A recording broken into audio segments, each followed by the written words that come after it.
someone released a leak saying that Star Wars is going to uncanon the sequel trilogy or something by yeah I think this is a stretch, and even the guy that was covering this is like I doubt this. He's just like I highly doubt it, but they're going to something was released in Star Wars Rebels, the show, talking about like a multiverse thing and time travel, and they think that they're setting up an out for, you know, Those three pieces of garbage.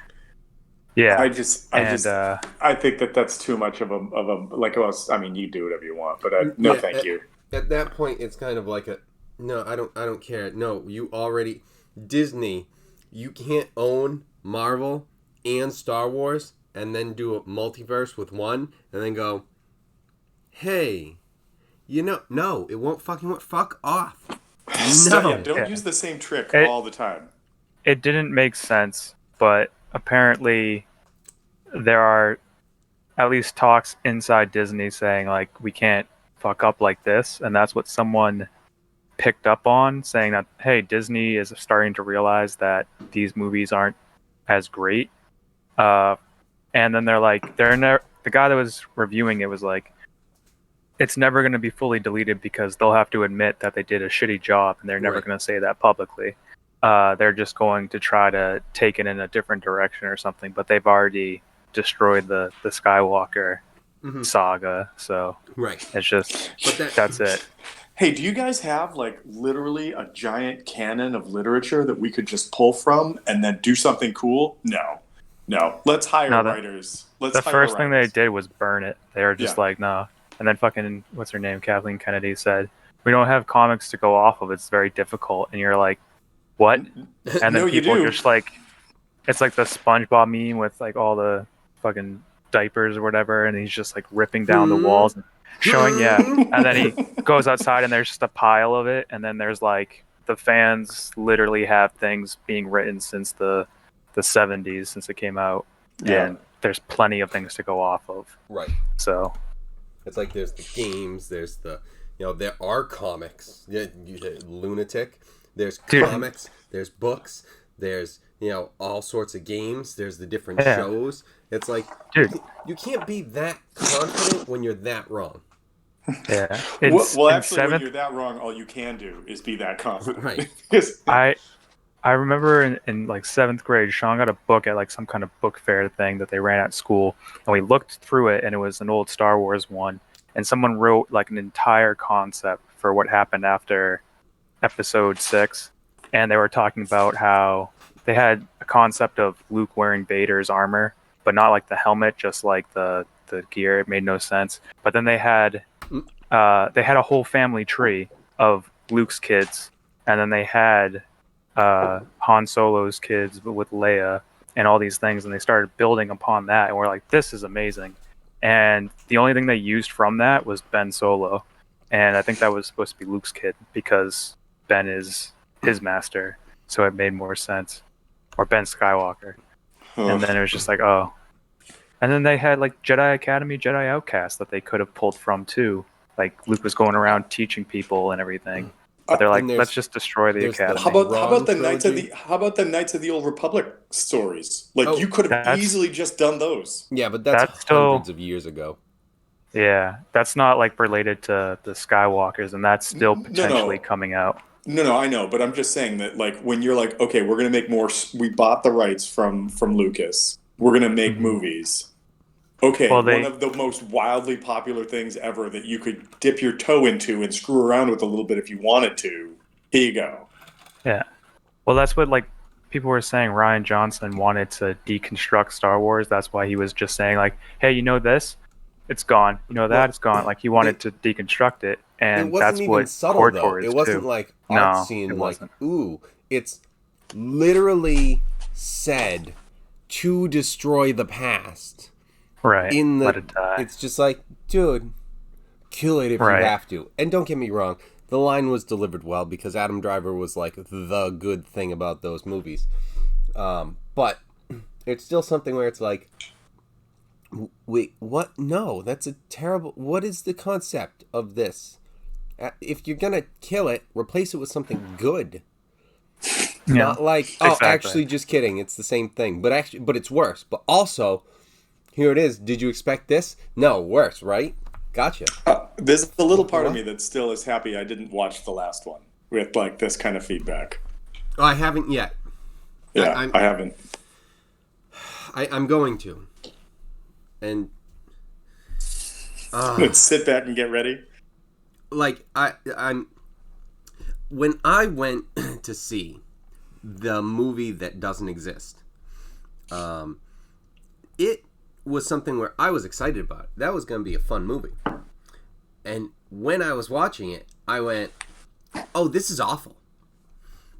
I have to make sure not to go into episode 9 with, I'm going to hate Optimism? this already. But I feel like I can't get rid of that. So I don't think I'm going to be fair with it, which is, obviously unfair of me. But it is what it is. I'm going to, we're going to figure it out. Maybe. All right. All right. But Well, no, I haven't. I haven't been able to watch that one yet. I know I need to, but so with that commentary about a whole of a movie, why don't we talk about the hole at the end of the cavern with the hook horrors that you guys came upon at the end of last episode? flawless transition. I've been working on it. I've been working on my transos. As you guys peer in, I think the first thing I'm going to do is I'm going to bring up something on the map. I'm going to bring something up on the map. Wow! Wow! Wow! Wow, wow. An enormous cavern, glittering with a variety of all that shines, stands before you. Wealth beyond compare, 10 times over, and in any shape imaginable. Veins of mithril, piles of gold, vast deposits of uncut gems all lie in the open, beckoning to all of you to come and claim your prizes. As you stare out over this lit cavern that you can all see, a voice sounds out and reverberates throughout the massive space. Strangers have come. As all who have come before, they must be tested. As you tear your view from the untold riches, you begin to see several hooded figures standing all around the cavern's perimeter. In the center of the room, rising up some 10 to 15 feet from the cavern floor, stands a decrepit-looking temple, worn down by what must be centuries of forgotten disrepair. Test them, they begin. The hooded figures begin to chant. Test them, test them, test them. It begins to hum through the room. O great Valsukai, come and allow these strangers the right of passage. Each of you suddenly remembers your campsite chat with Darrow just days, hours, moments before, who had told you you would be tested on this path. Is this what he spoke of? Is this to what he referred? I'd like everybody to roll some initiative.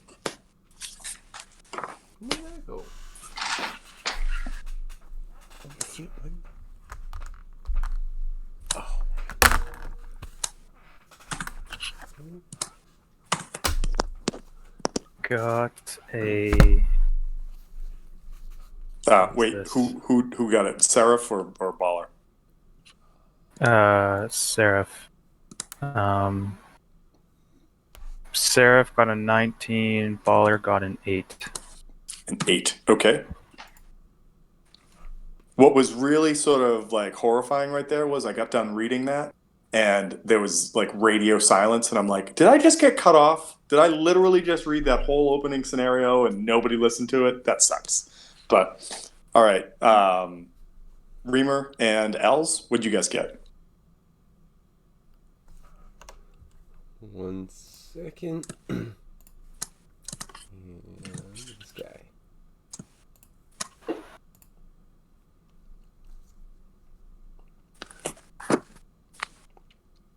Okay, so we have Elzarin with an 11. An 11? Okay. And Reamer with a 6. 6. Okay, I got one more thing to do. I'm gonna put that in as what it was.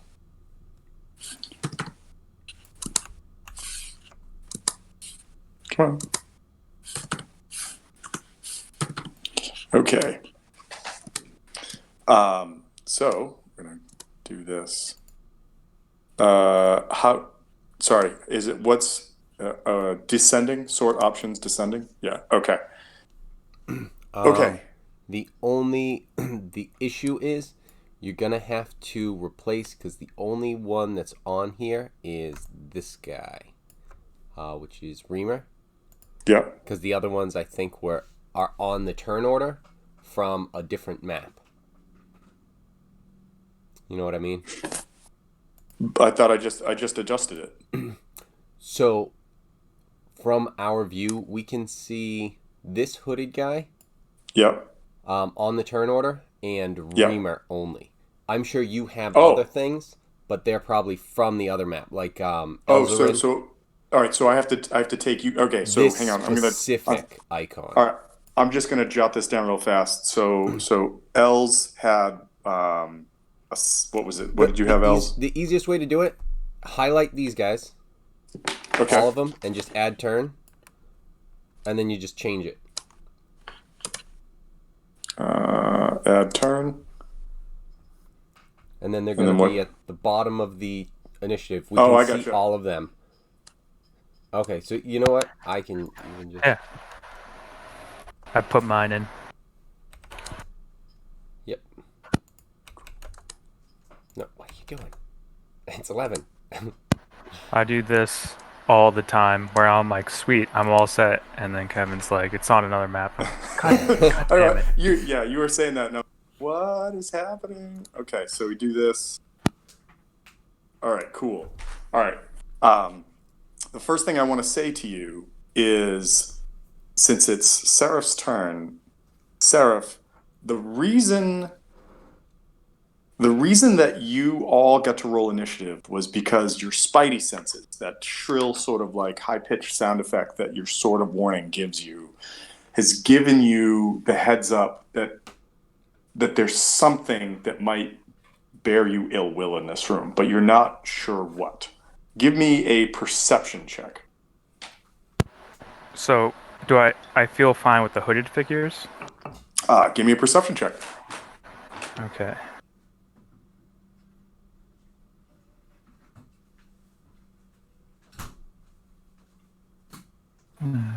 Is it a +3? I think. Yes, so that is a 16. Okay. You see that the hooded figures, and Kevin, you were right. There's one up here, but there's another one over here. Oh, I there's another see one those. over here. I was saying I don't see them in the turn order. The only one that is actually on here with the 12 is this guy. These three aren't on there. Yeah, well, they're all the same, basically. Okay, but, yeah, that's fine. Yeah. Depending on how you're doing it, that's fine. That's cool. And so they appear to just be rhythmically chanting this, like, test them. Every now and then one breaks out and is like, oh, great Valsukai, and goes off. So what are you doing? That's what your perception gives you.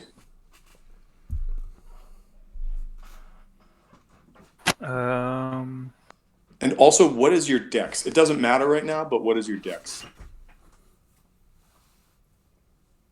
14. Okay.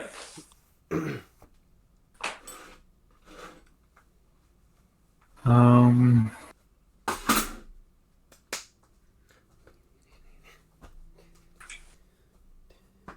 gonna go,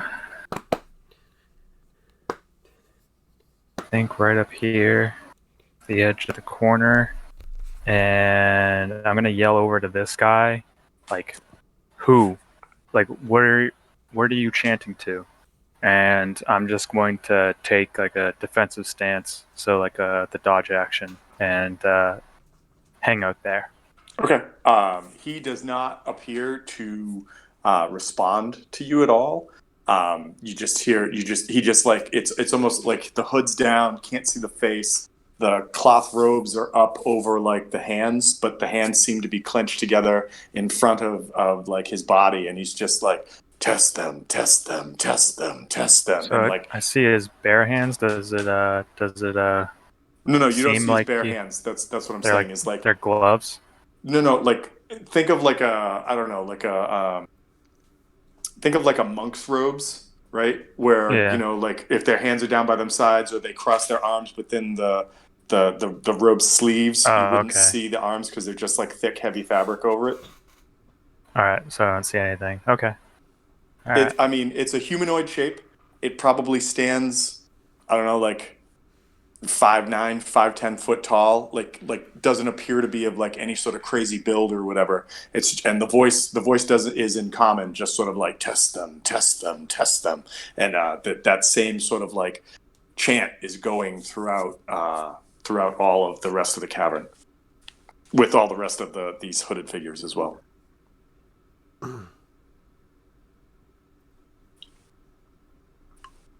Okay. I just I stick to the dodge action. Okay, perfect. Hang on one sec, because I have to modify something.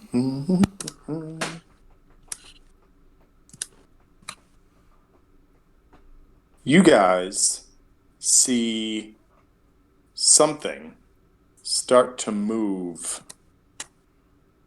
in the temple at the top of. I gotta go back to this.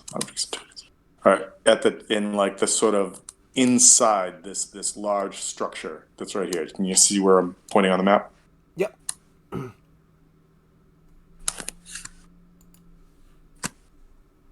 You guys see it?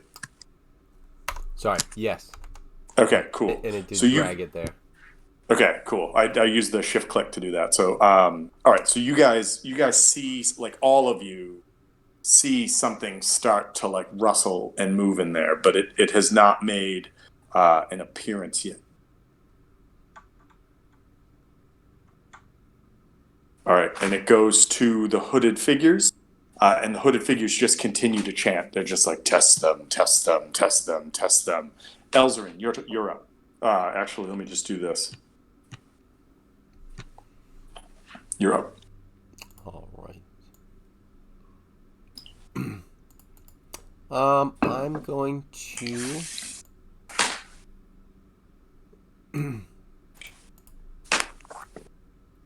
step back a bit behind these guys and say, hey, if there's something being tested to Baller and Reamer, who are in front of me, there's something being tested, we might want to get ready. And he just slinks back a little bit, like, so guys, get ready. Yeah, I don't think I can prepare anything because I moved away, so I think I'll go with the dodge as well with this test them shit. Okay. That is your turn, or you're all set with it? Yep. Okay. Baller's up.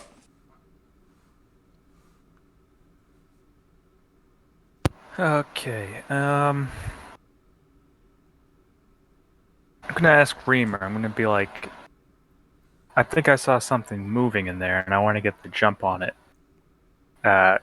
Could you throw me into that pile? Throw you into the pile? Yeah, could he use his reaction, and I'm gonna like jump off, and he'll just like raise his arms And throw you 125 feet? I don't think that's going to happen. What, this pile? I'm sorry, sorry. this thing is over here. Is this pile? No. It's a massive pile of coins that's in front of you. Like there's several massive piles. Yeah, and Baller's gonna Scrooge McDuck into it, right? Yeah. Yeah. Okay, so I'm sorry. I thought he's you were. Yeah, yes, 100%. I thought you were saying throw me into the temple. Like that's physically impossible. I don't care what your stats are. That's not going to happen. Yeah. I gotcha. Yeah, I wanted to go. We saw something moving in here, right? No, you saw something moving in this like temple building in the center. Okay, that's where that came. Okay. Well, that just seems super far away. I want to get a better look and go on this pile. Okay. All right. If you can move on the coins, but if you run on the coins, like if you dash, it's difficult terrain, so you can only move your base speed on the coins. Once you're off the coins, you're good to go. All right. So how would me running towards Reamer, trying to jump off, and him push me up at the same time work? Let's do a DC athletics check, and if you roll high enough, I'll let you move your max speed. And if you roll really high, maybe you can move a little bit further. And if you roll averagely, you'll move maybe your max speed or less. And then if you roll poorly, you won't go very far. Kind of like when Reamer was grabbing bombs. Cool. Do I get any bonus from Reamer for pushing me up? Have Reamer an assist check. 10 or better will assist. All right. Athletics. +7. So that is 23. All right. And Reamer, what did you assist? Yeah. Dirty 20. Dirty enough. All right. So I will let you go from Reamer's square out 40 feet in a direction you want. Because you guys are over like I think you got 25 plus on that. So cool. So I can go 40 feet. Yep. Sweet. Boom. All right. As you hit the coins, they kind of like out underneath you, and it kind of makes like a bit of like a, I guess you could call it like a coin puddle around you as you land on them. Looking forward towards the temple, you continue to see that there is some sort of thing that, I don't know, maybe it's waking up, maybe it's starting to like whip itself into a frenzy. You don't hear any sound, but you definitely see this thing starting to move around inside the temple. Cool. Baller will also take the dodge action. Okay, cool. All right, And that's Baller's turn. Reamer, yep. You just threw a dwarf. What are you doing now? I'm going to start marching through the coins. Okay. Again, you can move your base speed if you want to dash or double move. It's going to reduce you down to that. Like, it's not difficult terrain, but if you start running, it becomes difficult. No, I'll just move the amount that I can, the regular speed, and almost catch up with Baller and say, you must really like coins. Oh, that was pretty fun. Your shield just shows like a happy face. You're like, It's your Reamer. It's your shield, right? That shows the expression. Yeah, exactly. Yeah. All right. Cool. With that, just for optimization, you got to go with the dodge action on Reamer. Okay. All right. Cool. So yeah, you guys do this. You guys you're feeling about as defensible as you possibly can at this point, and it goes back to the top of the order. It goes to Seraph. Seraph, what are you doing? Your party's starting to move in front of you. Like, people are moving around. People are drawing dots on themselves. Trying to just make it so that I can, I'm clearly visible. I totally get it. Yeah. with like the opaqueness around Seraph, it's tough. I get a advantage on my stealth checks with Reamer in these coins. with the opaqueness. Oh, okay. All right. So yeah. So Seraph, what are you doing?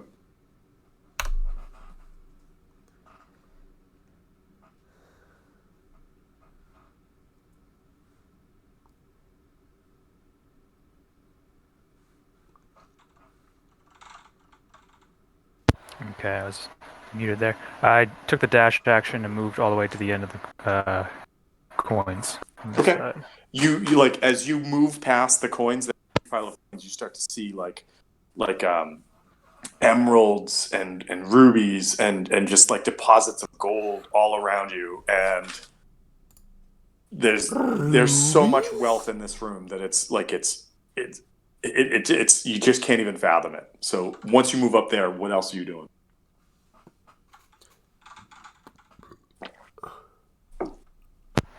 I don't think there's Anything else I can do at the moment? Okay. You also notice that as you pass that hooded figure does not react, doesn't do anything, doesn't attempt to pursue you, just stays there chanting. Okay. All right.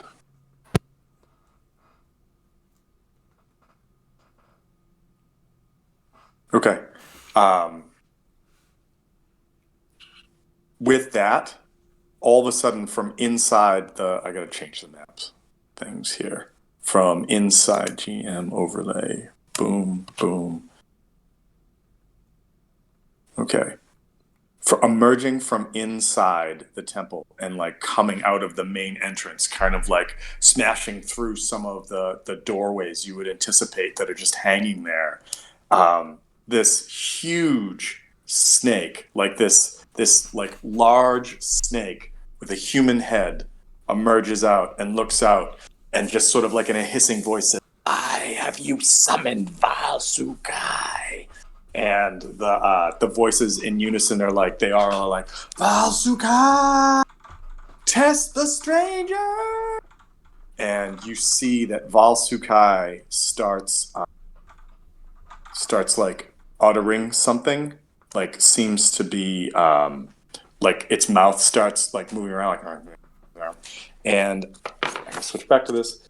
I'm going to need Baller to give me a charisma save.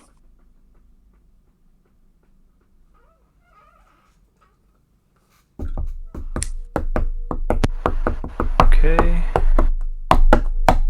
We took your dumb and we hit your toe. We got a pop. 0. We don't give a fuck.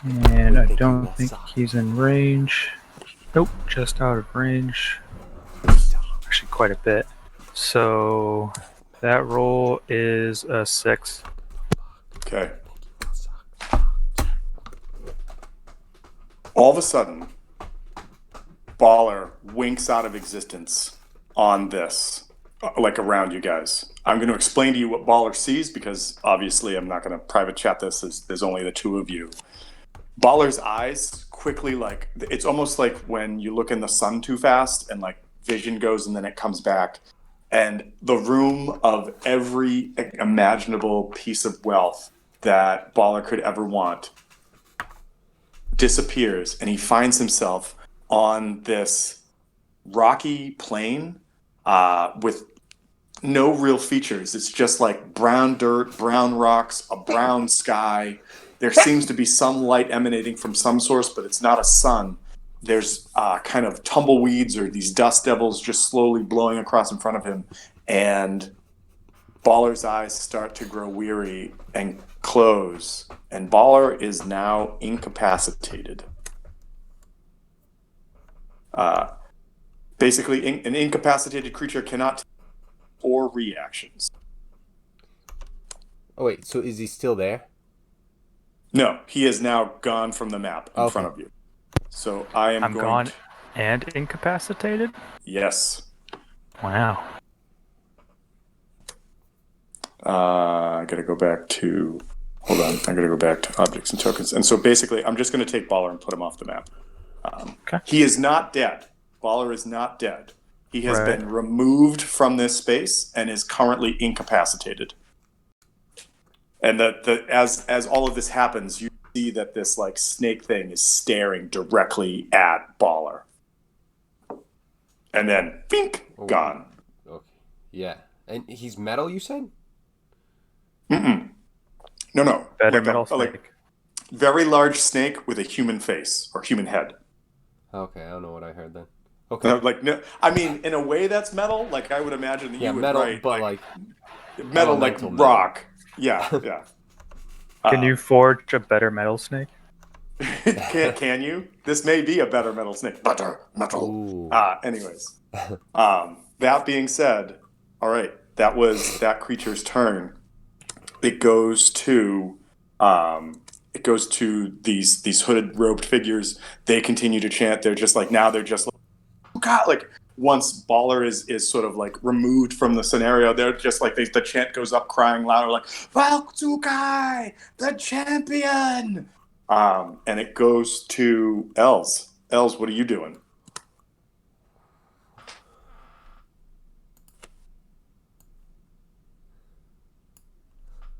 I think we all know. I think we all know. So that's going to be a fireball coming at this guy. Let's get my spells to see the fireball. 100. Your range is like 200 feet. Is something 150, so I could get it to there without moving. Perfect. Yeah. Perfect. So, yeah. Fireball coming at this guy. Pew! All right. Like little mote of red energy flings from your finger, almost like a little popcorn kernel, flies across. The temple itself is like devastated around it.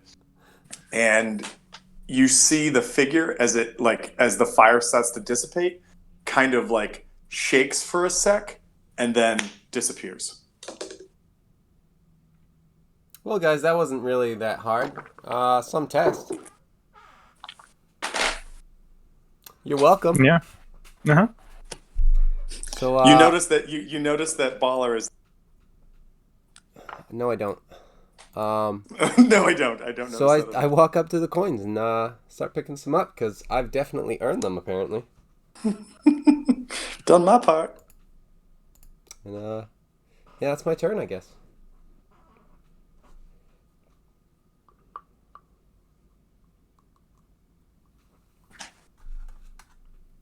Okay. Sorry, I was looking at something really fast. All right, it goes to Baller. Baller is incapacitated, cannot do anything. It goes to Reamer. What does Reamer do? Looks around confused, and I think he's gonna start heading towards where the snake was. Jesus Christ! All right, see if I can fucking get this. Right there-ish, I think. Fuck, where was I? Let's see. Well, it's close-ish. So he moves up and not willing to take any chances. Go in dodge action. Okay. Good call. Good call. That's going to be his turn.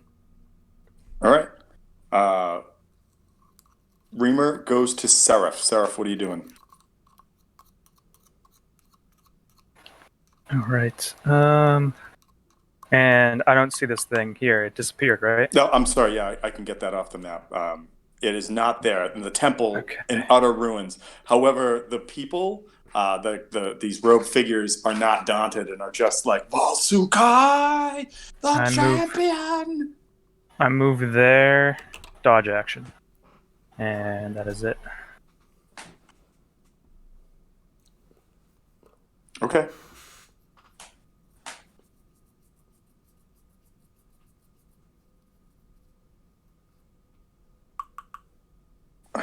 All right. So in that case, emerging in front of you. Hold on, I gotta fucking do this. Is there an easy way to transfer GM layer to map layer, or is it really just clicking a bunch of shit all the time? No, you just right click on the guy and send him to the different layer, and then I forget the hotkeys to switch between the buttons, but I can get those for you. Yeah, that for when they're on the GM layer and you have to and you're on the map layer and you go back to the GM layer to put them onto the map layer because you can't right click on them because they're not on the layer with you. That's the only thing that I want to learn how to do because that'll speed this up. But anyways, so emerging in front of you, just like showing up, is that same massive snake, and it. If you hit Control M, O, and K is map layer, token layer, and GM layer. So you can hit that on the key, Control M, Control K. I'm going to see something really fast. To switch through them. Oh, and you can move stuff. Oh, wow. Or you can Control Shift. I'm going to say that's it. Okay, so this creature doesn't have to move up for it just rears back like a cobra getting ready to strike, and it lashes out to you with these two huge fangs. Here we go. And it has and it cancels out, right? Because it has advantage because it was hidden, but it has disadvantage because no advantage. I'm not giving it any. And Okay. by the way, if you did not have this thing on, you would never have known to roll for initiative or dodge or whatever in this room. That's why I was like, there's something in this room that's not going to be nice to you. Get your initiatives up there right now so you're not surprised. I've been like, after last week, I was like, let me read about this as much as I can and try to work this as much as I can. So this is just a straight dice roll. Does a 19 hit you? A 19. I think that might be exactly, yeah, so it does. Okay. So you're going to take a little bit of damage, and then I'm going to need a very important roll. So hold on. It deals. Oh no! Roll the right die, Tom. Roll the right die. All right. So it does 7. It does 11 points of piercing damage to you, and then I need you to give me a Constitution saving throw, and you're gonna want to make this.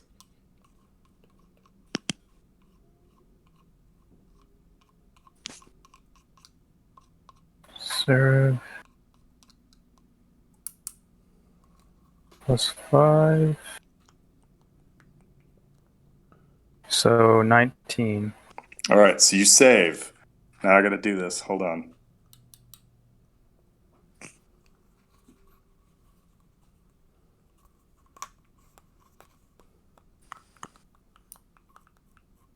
Okay. That was going to be 40 points of poison damage, but you saved against it, so it is 20 points of poison damage. As these fangs sink into you, not as far as they could, feel it pulse into your body. Well, yep, very glad I saved. Yeah, yeah, I'm glad. Yeah, that could have been bad. I mean, I would have loved it, but yep. And so with that, this creature is going to move and go right there.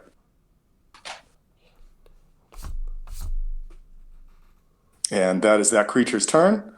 I'm going to get one of these off the map because there is only one of them. It goes to the cultists. They're not cultists. They've got robes and I can't help but call them that. The robed figures are just like, Balsukai strikes first. And then it goes to Els. All right, so hearing that, I'm going to move up to the top of the big pile of coins. And let's see, 105. We have.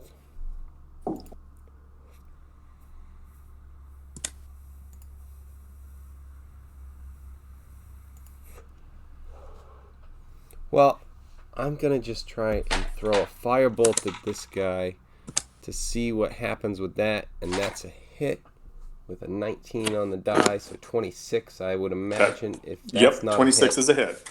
26 is a hit. It's just like, all right, fuck you, Tom. I was tempted to say no, it's not, but no, it is a hit. 8 fire. Okay, all right. So it seems like to take bitch all this of that. Time? Nope, does not disappear. You give me a knowledge arcana check. Because you would probably know this before anyone else. So that's another 19 on the die, so that's going to be 20 something, I think.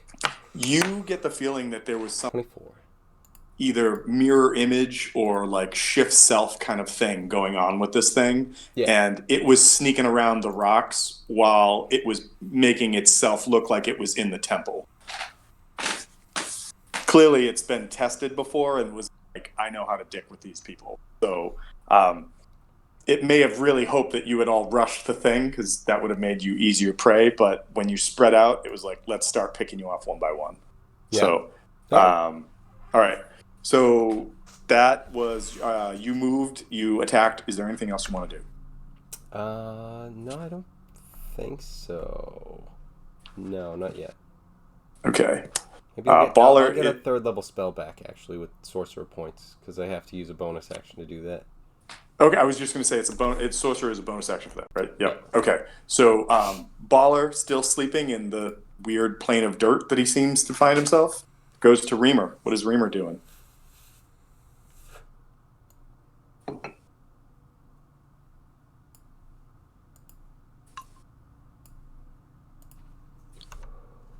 All right, move up.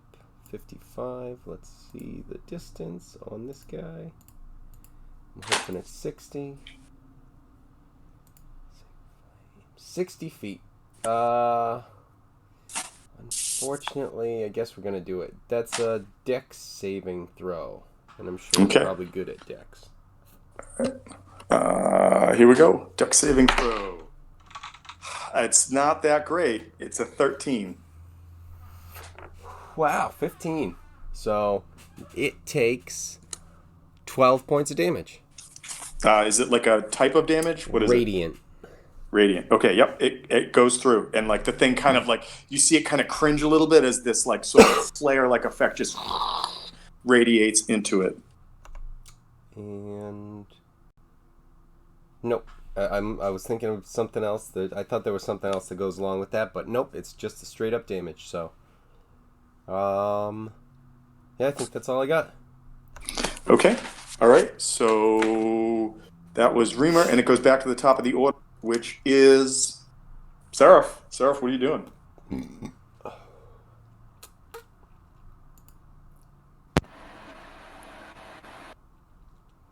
All right, and he just ran over here. Yeah, you can see him on the map, right? Yeah. Okay, and so this large stone is clearly a giant stone that either you would have to spend time climbing over or you would have to run around.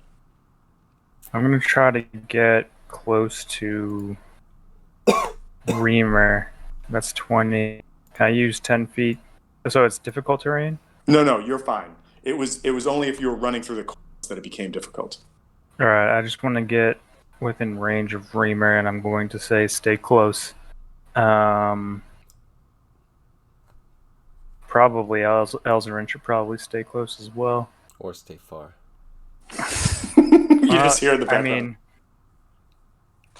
I mean, you suit yourself. I hope it comes to us and not you. Because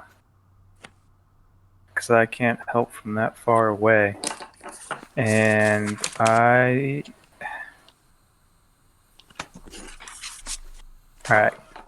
Can I move that extra 5 feet to Reamer?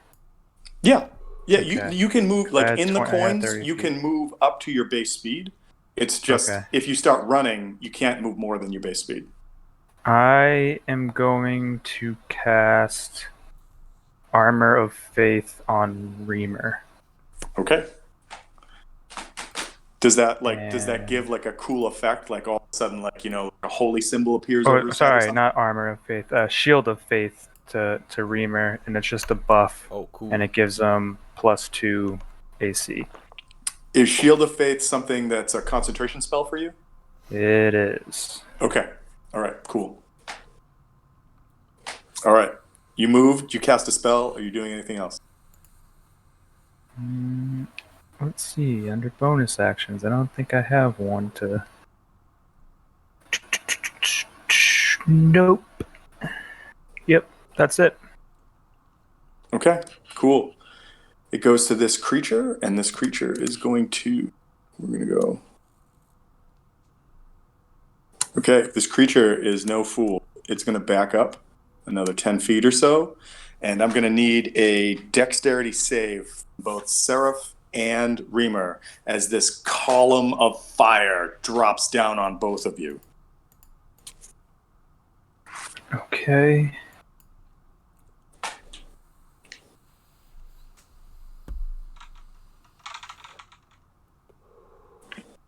$18. 20, 22, and I'm gonna use my 18. reaction. All right, so Shield Master. both of you save. Both of you save on this. Okay. So you're only going to take half damage, and then does shield do an additional benefit? Shield Master. If an effect allows you to take half damage on a success, you use your reaction to take no damage. Oh, All right, let's do it. Cool. It's a lot of goddamn ones and twos.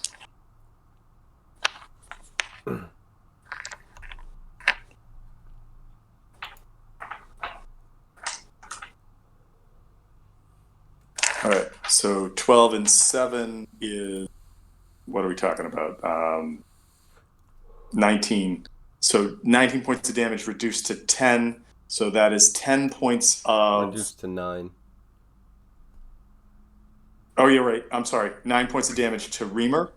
It is both fire and radiant. I don't know if you happen to be immune or maybe vulnerable to either of those.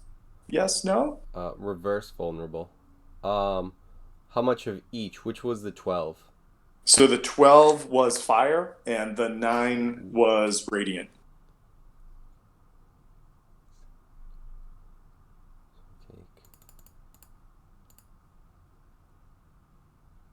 So I guess we could cut one of those in half and then add half of that would be what does... Yeah, I think... I don't know if like it would be... It gets cut in half. It would have to be you apply... Like, you can just split them in half and do the thing... I don't know, because I... Well, let's do it that way because it's easier. So is it the fire damage that's halved or the radiant? Yeah, the fire. So. All right, so the fire was 12, so that goes down to 6.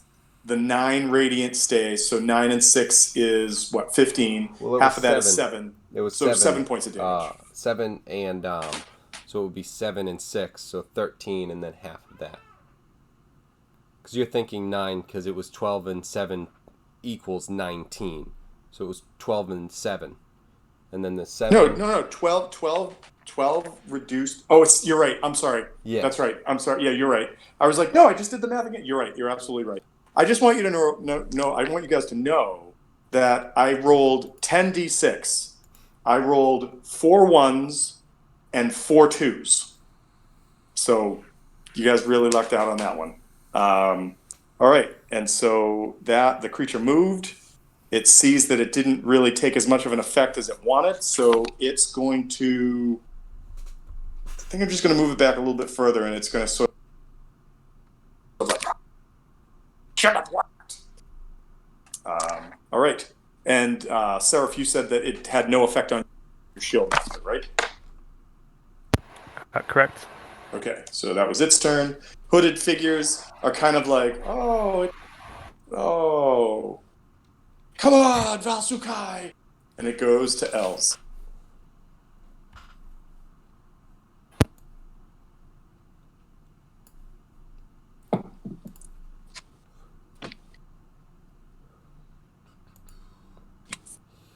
You might be muted. Nope, I was just doing some checking, and Elzrin is going to say, not far enough. Fireball. Okay, all right, roll it. So that's going to be, it's dexterity saving throw on your end. Okay, that was enough. It did save. It was a 13 on the die, plus the modifier gets it over 15. It's a 15, right? Yep. Okay.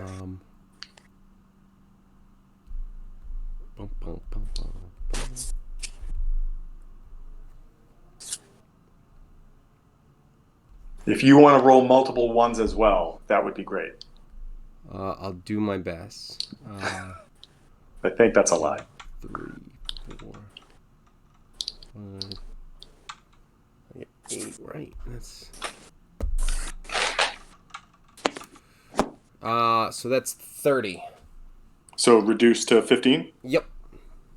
Okay, so let me first mark that down. So that's going to be that and that. And then, okay, come on, concentration check. That's going to be close.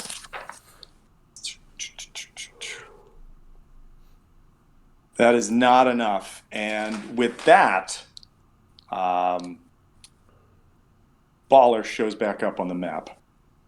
And I'm going to put him right he was here. Yeah, he was like right there. Yeah. He's going to be groggy this time. So like I'm going to say that he can stand up and kind of like ready himself, but he's a little bit out of it as the concentration necessary to keep Baller in the demi-plane that he was in has been broken thanks to that fireball. So Elzarin is going to say, "Hey, where have you been? It's time to fight. You left immediately once the fight started."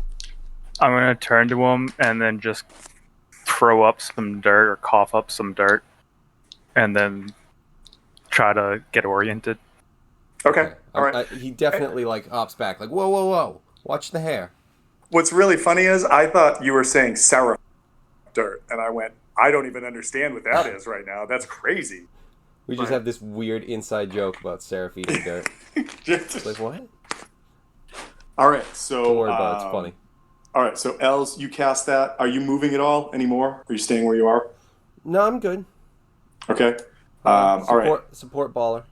All right, so Baller kind of, I know we just did this. He kind of like gets himself up shakily, vomits up some dirt as you will, and it goes to Reamer. Starting next round, you will be fully capable of all your faculties, Baller. All right. All right, so Reamer, what are you doing?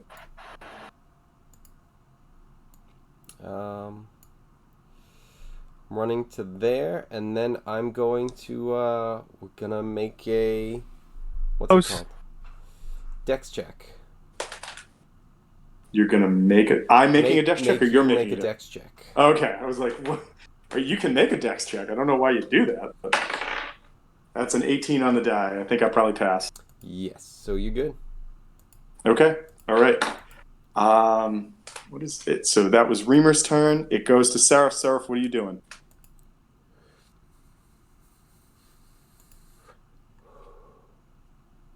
And actually, Els, I'll give Elzarin a chance. I'm not counting this to do a Arcana check to see if he recognizes what had happened to Baller. No, he's not even worried about it. He just noticed that he wasn't there, and then he's just like, "Hey, actually, you know what? Yeah, I'll do that just to see." Okay. Let's go to this one because he's not oblivious to everything. Even though he's obsessed with himself, he still knows some stuff, but not on this time. So okay. He's just like, dude, what? He like legitimately is just like, dude, where were you? The fight started. So, okay. All right. So, Seraph, I see you kind of moved up a little bit. What else are you doing?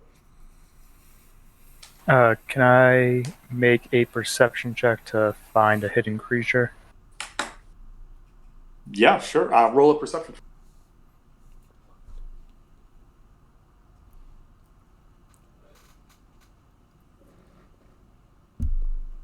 +3, that's a 19.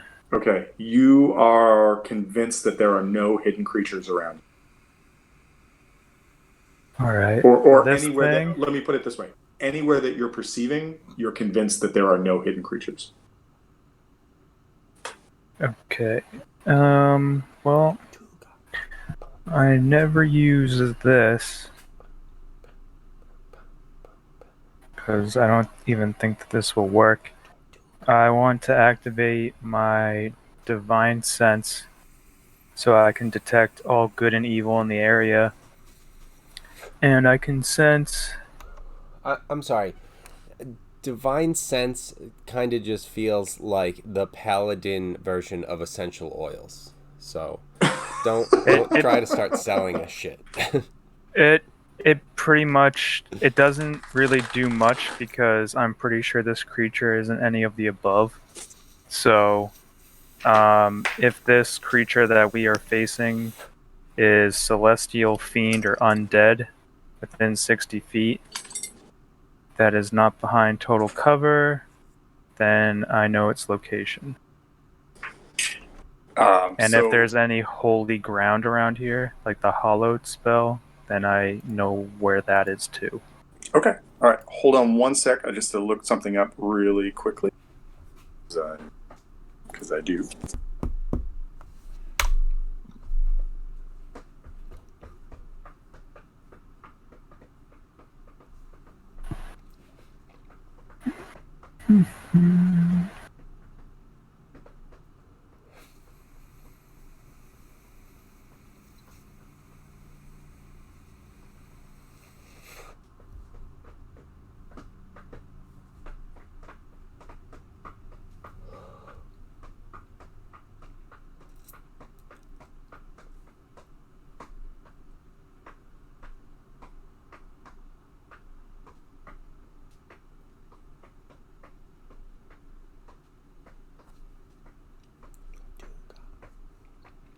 All right, sorry about that.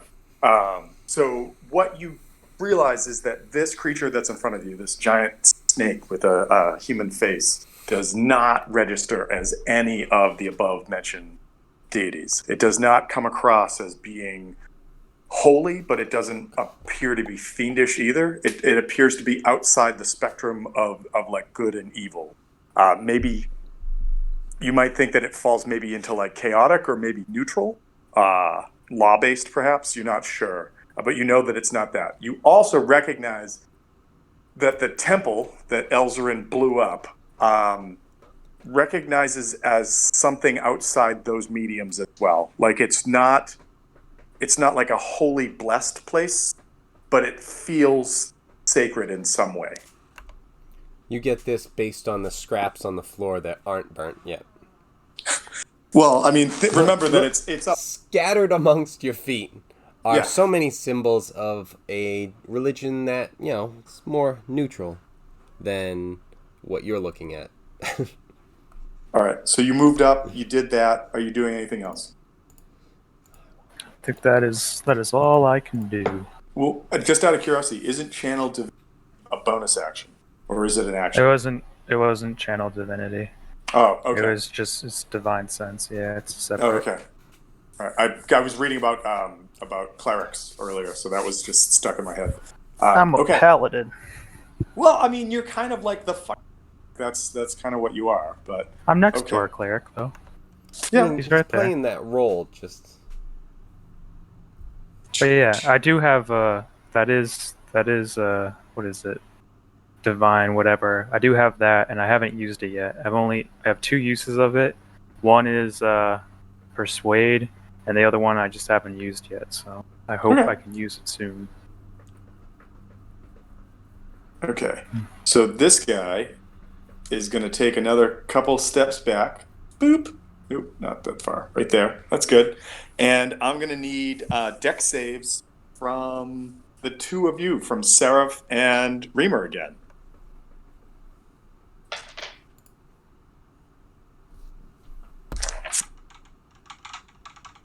Nice. 17. I get a +3 for being in range. 20. Oh shit, that's right. Damn it. How about you? That is 16 plus. That's 23. Wow. Okay, yeah, you guys both pass. Damn it. You guys. Damn it. Paladins fucking shit. All right, so here we go again. This is not as much. Well, I mean, who knows? That was a crappy roll. Oh, these. Well, one's good, one's not. All right, so fire damage is 8 points of fire damage. For Reamer will be reduced to 4. Okay, so keep that in mind. Mm-hmm. And then radiant damage is 12, 17, 19. So it's a total of 19 and 8. So 27 points of damage coming at Seraph, but reduce that to half, which would be 13. And Reamer, what is it? So that's 12, that's 19 plus 4 is 23, reduced to 2 would be 11. So what was that? 13 and 11 points of damage?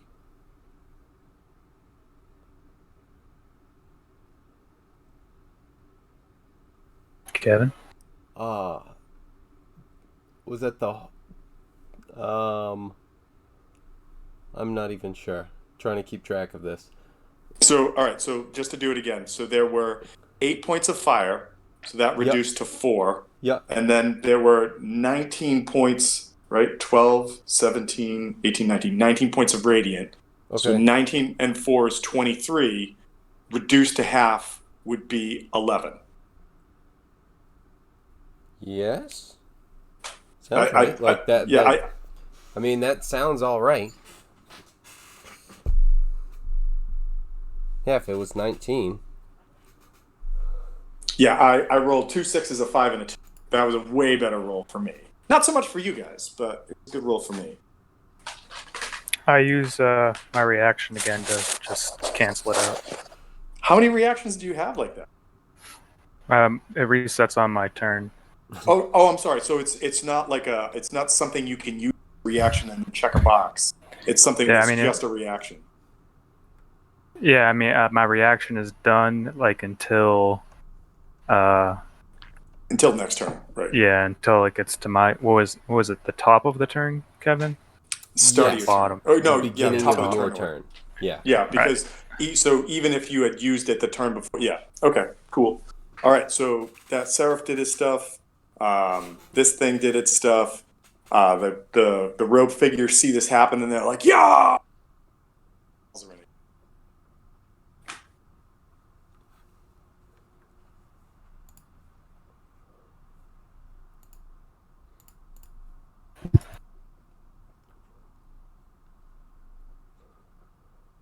We good for Elzarin to go? Yes, I'm sorry. I had said it's Elzer. Okay. It just must have cut out. So let's see. Yeah. I'm gonna say, look at the champion run. How amazing he is, as I taunt the hooded figures and throw a fireball at this cowardly snake. Okay. Oh, that's not good for me. That's a fail. No matter how you look at it, when you roll a 2 on the deck. Oh yeah, those are rough ones. Unless you're getting hit by someone who is not built correctly. So what's coming in is unfortunate. Oh, no wait, because that was. I get to. What is it?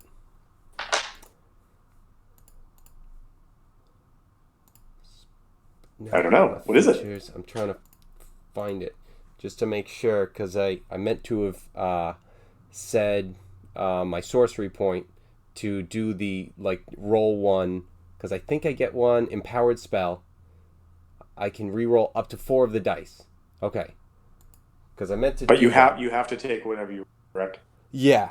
Yeah. So right now, crap. I need my actual extra die. Having the automated thing is great for adding them up, but then when you have to switch some out, it becomes more difficult. 3 and 1 more. Jesus. No, it's a D8.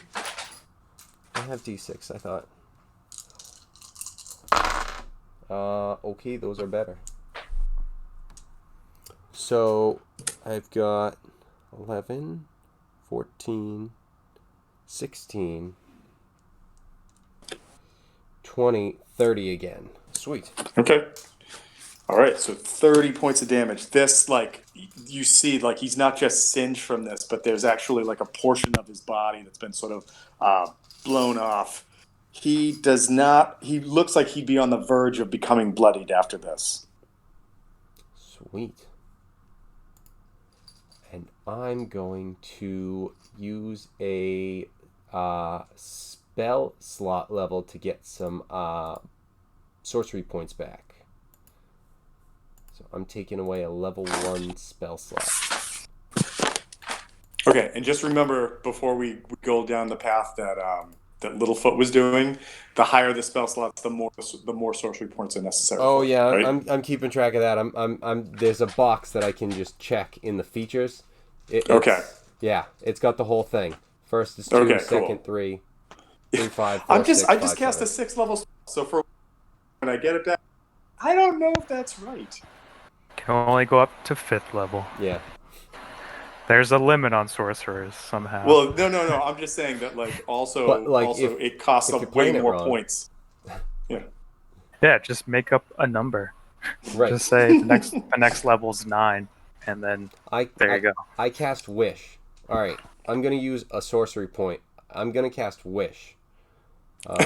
You're level 1, dude. What is happening? Yeah, but I went on D&D Beyond and added Wish. So you I'm a sorcerer. Cool. There you go. So 30, and then I did that, and then I think that's gonna kind of shift this way a bit. Okay. In that case, it is Baller's turn. What is Baller doing? Baller is going right. Mirror. And then you said if I dash, it's half in the coins. You can't. You just can't dash in the coins. Once you're Oh, out of them, can't dash at yeah. all? I thought you said Yeah. it was difficult terrain.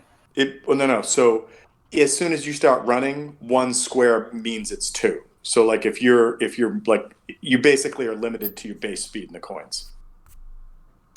Once you start to try and like put any effort into it, it just kind of makes it so that dashing does the same sort of thing as just moving. All right, so it's just pointless to do.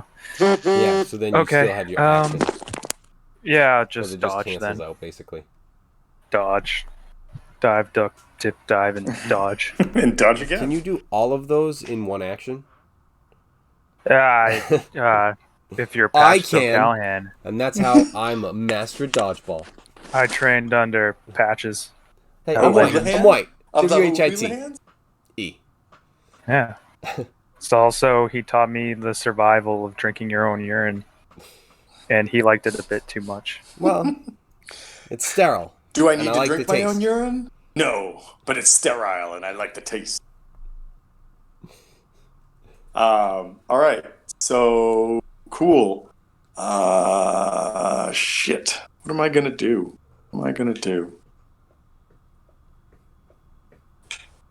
I think.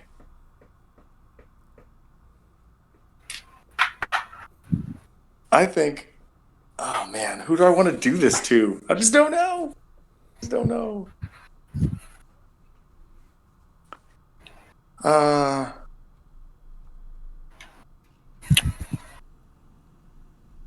I think I'm just gonna cast. I'm just gonna cast another spell at this time coming right at Seraph. Oh shit! This stuff has legendary actions. Oh, it's not my turn. Shit, never mind. Nope, no legendary actions. Sorry. Baller moved. I jumped ahead. I was just like, I'm staring. All right, Reamer, you're up. Damn it. Good call. I was okay with it, but I thought I would mention it just in case. No. Like they would have didn't use it on previous turns. Yeah, okay, cool. No. I'm sorry. I all of a sudden I was like, yep, back to the top of the order, and nope, not my turn yet. So let's get to this guy. Go here. I'm trying. What is this one? Nope. I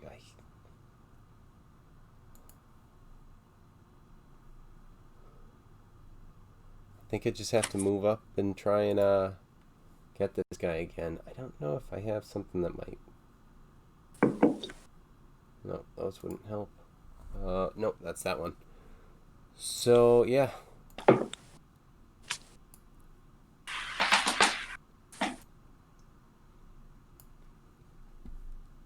So it has to make a dex saving throw. Okay, here we go. What was that? That is an 11 on the die. And with my plus, I get to a 15 again. Okay. So in that case, nothing happens. Oh, something's going to happen. But not yet. All right.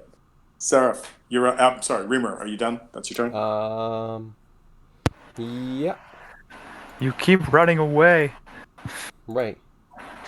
Well, I mean, in the creature's mind, you guys both should have been immolated. For some reason you haven't. No, I know, just some champion. Were you able to hit it? I can't even see it. I've kind of hit it. I've definitely. Elzarin's been lighting him up. Elzarin has hit it twice with fireballs. Yes. Thought 3 times, but. No. Well, true, but one of them was not. Oh yeah, absolutely. But that one was just a warning shot, as Lucas would say. I said across his bow, not up it. Boom! There goes the temple. So, okay. Who wants to play? So Sarah, if you moved up there, what do you do? All right, I move, keeping concentration on Reamer, and I still can't find this beast. So Wait. What do you mean you can't find it? it's hidden, right? No, it's right in front of you. It's right here. Oh, I don't see it. Kevin, you see it, right? Yeah, it's like just to the right. You don't you don't see it right there. No. Oh, my screen. Well, I thought that was like the end of the map. I did not know that there was all this other stuff. So, I'm like, what did I do wrong? all right, this bastard keeps going way out of my range. So, I don't know how much I moved up. I moved as much. How many feet did you move, Kevin? 30. 30. All right, then I guess I moved 32 because I followed you right up to that point. So, Right.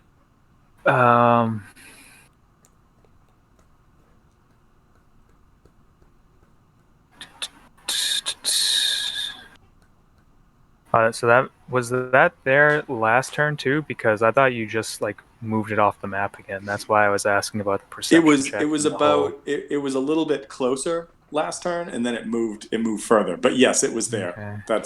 That's why I was like, you don't sense that there's anything, but clearly there's a monster that's right there. Oh, that's why I used. Okay, well that makes sense. That makes sense now more that you would use that. Yeah. Totally. But also, okay. I don't even know if you can hit it yet.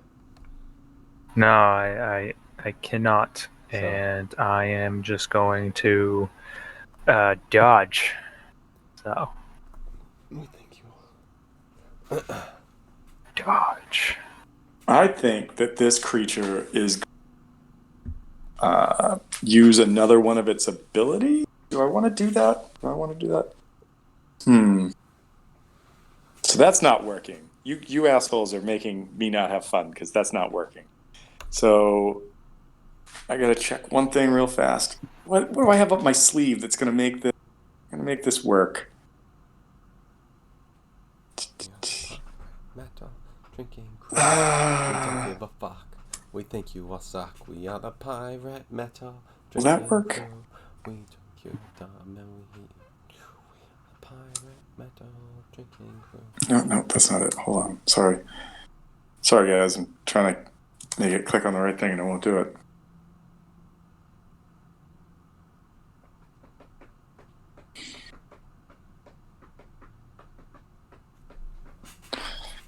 All right. I am going to spit at. Can I reach you? Yep, I can reach you. Okay. In Celestial, this thing says to Seraph, I run so that I can test all of you, and then spits at you. That's a pretty good roll. How does a 23 sound?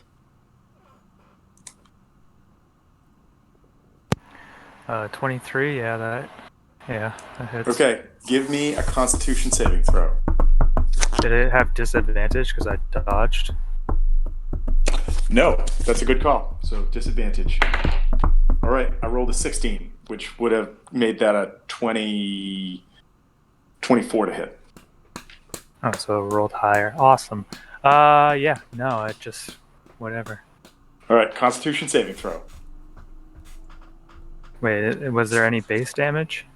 Nope, not on this one. It rolls to hit and then con? That's interesting. That's not good then. 17. 17. Shit. Is a save. So you take.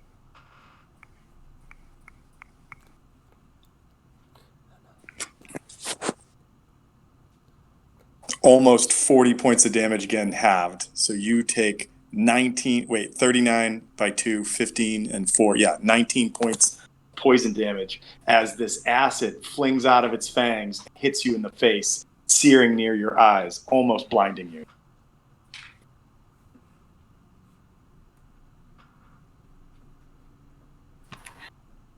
Okay. And then it's going to move. 5, 10. And my spell on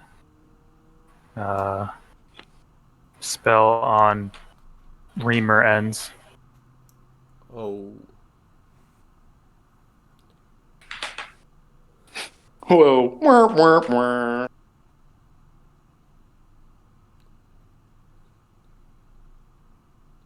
Okay, that is its turn. It goes to the cultists. Cultists or the hooded figures are like, yeah. Els, what are you doing? So I'm going to. Seraph, how are you feeling right now? 15. Hurt. Well, so I'm the only one that's been targeted. I mean, Well, Reamer a little bit. Reamer a little bit, but I've been in. And I did take Baller out of the fight, and if I had managed to kill all of them and maintain concentration, it's true, but he's back. He's just covered in dirt. He looks a little weird. All right. Elzrin's gonna move off of the gold and go to right there. Okay. Are you doing anything else on your turn? Nope, that's it. Okay. That was Els. Goes to Baller. Baller, if you move, 15 feet forward, you could move another 15 and then dash, because you'd be out of the coin if you want to. Wait, so if you move I'm out normal... here. My base is 35. Can I move 35? Oh, yeah, I'm sorry. I forgot you were a barbarian. I thought your base was 30. That's why I said 15 and then... Crap. One more. There we go. All right, that was Baller. I'm here now. he says, sort of slapping the dirt off his haunches. All right, Reamer, you're up.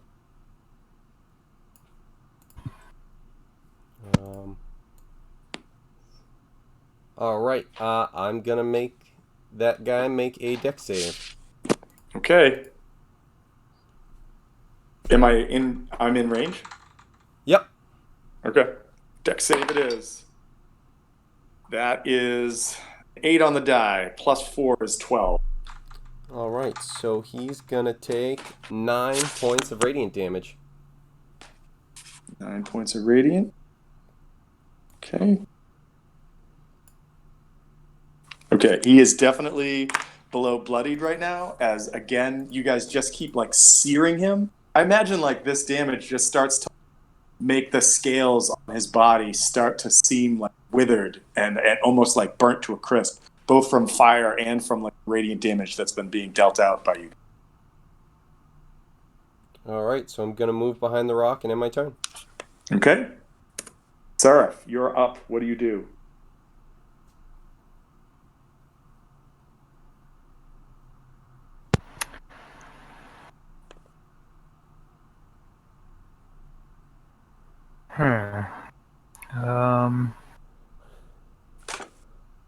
So you're taking cover behind that rock, Reamer? Yep.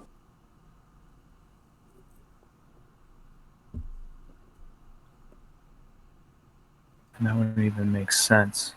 I'm gonna do the same. I'm right over here. And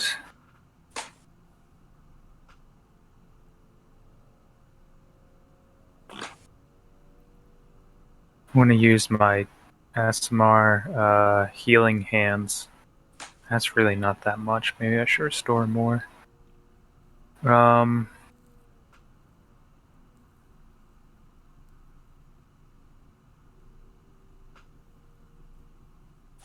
Actually, I'm going to use Lay on Hands and cure 20 points of damage.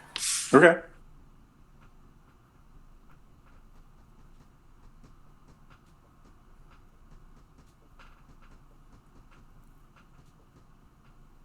And that's it.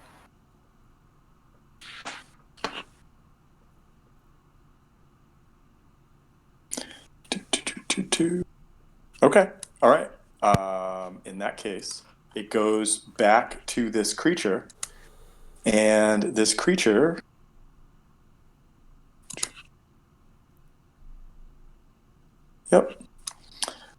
turns its gaze towards Baller, second time in this battle, and seems to utter a word, one word, and Baller needs to give me a wisdom save. And I believe he's outside your range, so no benefits beyond his own.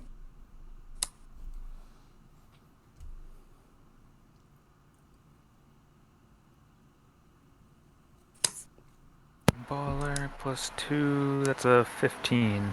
15. He needed a 16. The word he hears this snake thing say is flee. And Baller must immediately on his turn take his every action to flee. He has a chance to save against it again, but if he doesn't, continue to flee. Okay. All right, and that I think the creature's going to move this way. Creature's going to move down to here and just laugh as he realizes that like this little terror falls across Baller's face and he's turning to run. Everyone's at the robe figures are like, yeah! Does anyone have a mirror? A mirror? Yeah. I do not. Oh, okay. Elzarin. All right, cool. I don't even know what you're going to do with a mirror, but that's cool. Oh, I was planning on showing the snake since he's also been running in terror the whole fight.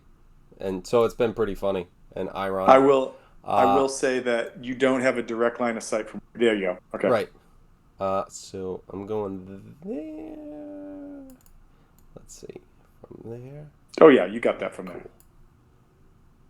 So we're gonna move. Crap. 20 feet was to. Okay. Second row. And he's gonna throw out a fire bolt. Okay. So that's gonna be. Well, that didn't land. Jeez, just actually land on the thing. Okay, last one. You serious? Okay, so that's a miss. Okay. I just heard a lot. I've got a bunch of die, like all electronically, so it's like for most of like the main attacks for both of these guys, and then I have like extra D20s, so that it like if I have to roll advantage, I'm not like adding anything. It's just bang, hit it once, Gotcha. and I have anything, any checks. Are you... So it's cool, except for when the die that I have set for like Elzarin just keeps landing cocked because there's so many, like they all catch it. It's like, what do you do? Stop! Leave it to fucking just land. So, What but platform, unfortunately, what platform are you using to roll the dice? just my iPad. Oh, okay, cool. Or my tablet, whatever, and just some app. I was playing with the dice on D&D Beyond, and it's cool because they roll like actual dice, and they actually look like it. I think if there was a way for all of us to have that happen in Roll20, I would love that. I think that would be great. But there is. Just you can have it like show and like actually roll it. Oh, that's cool. Well, you'll have to show me. Yeah, you just go to settings, and then there's enable 3D dice and automatically roll 3D dice. So when you roll like a D20, it rolls it on there. I don't know if you can see that, but I think it just shows up on the side and that's what enable 3D dice and automatically roll it. So that way, when you roll in D20, it rolls an actual die for you. Oh, that's cool, man. So like if I go and I go D20.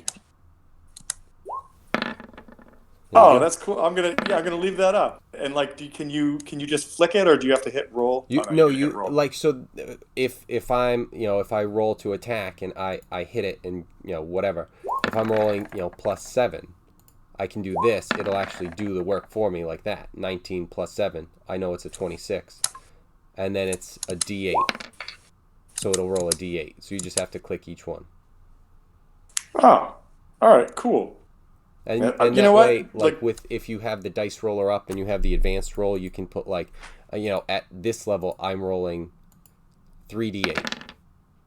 Okay, cool. 7, Yeah, that. do you guys like that? Because I will 100% use that. I like that so much better than just that's what we were doing at singing. first in Barovia, and it works. And well, I was just seeing the dice on, so it was just like popping up on the side, and it just got really frustrating because it just didn't have that sound. Oh, if that's something. Okay, all right. I'm sorry. I gotta take a quick pause for a sec. Yep. I'll be right back.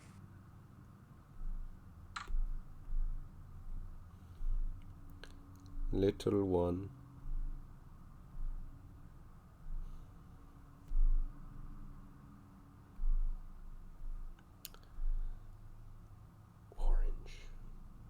Orangey sour.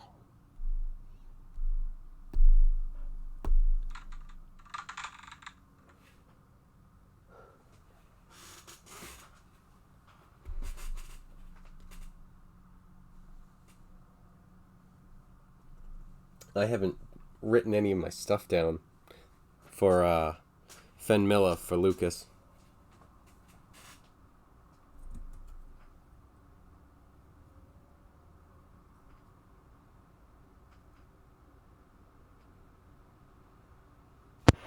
So, you haven't written anything down?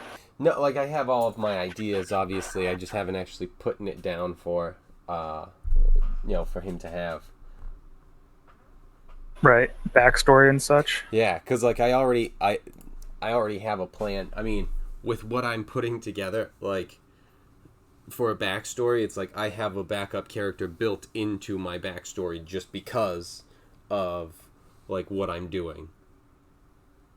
It's like, oh, if he dies, this guy's gonna be coming out, and I know what class he's gonna be.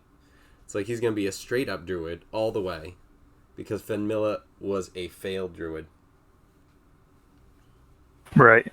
He's just like, he was more concerned about reading books and such. Yeah, well, mostly just messing with people, or like getting what he wants, like with his words and with his natural ability that he just kind of figured out that he had, and then he really started studying it to really have control of it. But the only thing he really liked from learning as a druid was a little bit of hand-to-hand. He liked having the armor, obviously, but and talking to animals he liked, but he could do that as a gnome. So like his bag is like filled with mushrooms and stuff, and it's gonna have all sorts of like little critters like living in there, and he has a familiar that's like a little cat that's gonna keep order and stuff. So I have this stuff. It's just like, oh yeah, Lucas needs to know. Right. I just talked to him today, and he signed off on my character being a centaur. Oh, really? Nice. Yeah. Cool. And he was like, why do you ask? I'm like, because I know that you're allowing a lot of bizarre stuff, but I know that this is like the only non-bipedal animal or creature that you can play as. Huh. And I'm like, and I don't know what kind of problems like will come of that. And then I think you're also just allowed to become like a mount in it as well. Like there's rules that it's just like a medium character that can carry a medium character. But I think they also count as like a size larger. I'm not sure. I think so. I think they count as large. And so I'm not positive, but yeah. And then I saw a post on someone like doing world building, just like an amazing picture. I wonder if I can send it before my phone dies. Okay, I don't care what's new, but it's a really cool picture. I'll try to put it in this Discord. And then I just started making a character off of this. Did it go? Oh, Okay. Sent. All right, now it's in the Discord. That is cool. That is cool. So I saw that, and I'm like, all right, now I want to play a centaur. Right. TJ, I know that we originally were just coming up with like cool like offshoot characters and everything. And, like that's where that guy like Doom came from, and that's where the Grave Knight first showed up. But as I was looking at it and just sort of getting into it, really started looking at like the Grave Domain and everything. I love the idea of this lizard man that hates undead, just hates undead so much, and like praying to like his god presents him with this weapon to fight undead specifically. And so he's got this gun, and that's so like he's constantly balancing training the martial side of him so he can be proficient with the firearms and like armor and everything, and then training the spiritual side of him to make sure that he's got like all the tricks he can to battle undead whenever they show up. And so I really like this guy. Like I hope he doesn't like die in the first 5 minutes kind of thing. Yeah. Yeah, like I really want to see what my guy's gonna be able to do. Like I want it to be something where it's like he doesn't attack, but he's still effective, and he's not just like, oh, I wish we had a third party member. I'm hoping it's not that situation for you guys. But anyway, we good? Yeah. So I'm back. So Els, you had ended your turn, correct? You moved up and then cast Firebolt. It didn't hit, and it goes to Baller, and Baller needs to run as fast as he can. Does he get another save before or after he runs? He gets a save at the end of his turn. Okay. So basically, move 35 feet, and then if you're already in the coins, you can't go any further. But if you're not in the coins, the coins are going to slow down. Okay, yeah. And if you can still move, then you're going to dash because you got to move at full speed. Yeah, that's what I did. I know. I'm sorry. Move as far away as possible. I had the map zoomed way out, so it didn't look like you moved that far. Sorry. Okay, and so give me a wisdom save.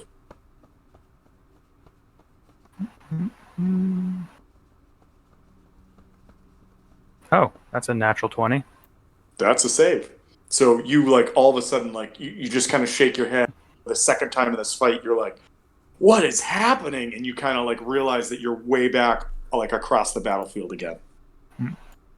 Elzrin's just gonna turn around and go, "Dude, if you're not gonna fight, just say that. What are you doing?" I like the idea that Els is kind of like Johnny Bravo, and when you go, "Dude," I just imagine like a Johnny Bravo elf with big hair, just being like, "Dude, fights that way." Yeah, but just not muscular, so it's just like definitely completely full of himself. Absolutely. I mean, he's so far. Well, actually, it might actually be single-handedly taking care of this guy because he blew up that first one, and he was just like, "Dude, all set." So. Well, Reamer has gotten 2 hits in. I give Reamer 2 hits. Right. So yeah. All right, so that was Baller's turn.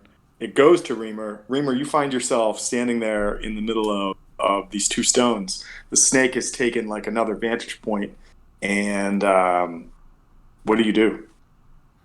I'm going to run around this rock.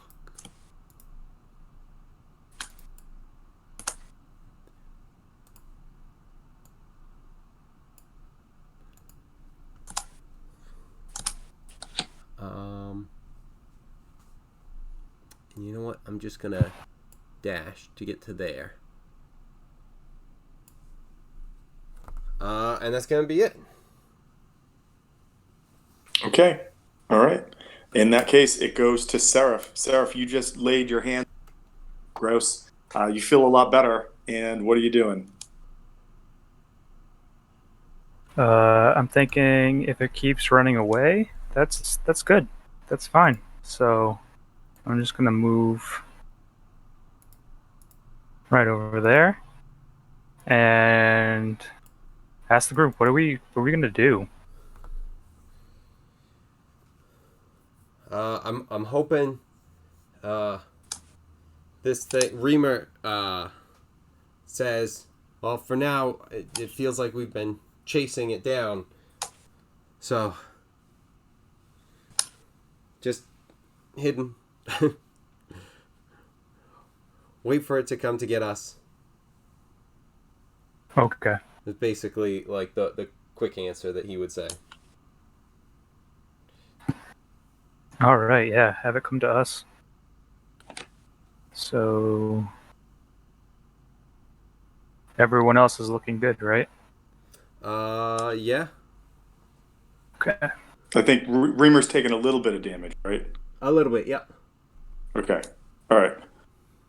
So I am going to. So Seraph, that's your turn. You kind of like do a group huddle, and you're like, "Hey, what are we doing?" And it goes to the creature. The creature is going to move up to here. Actually, 5, 10, 15, 20, 25, 30, 35, 40. Okay. Move to there.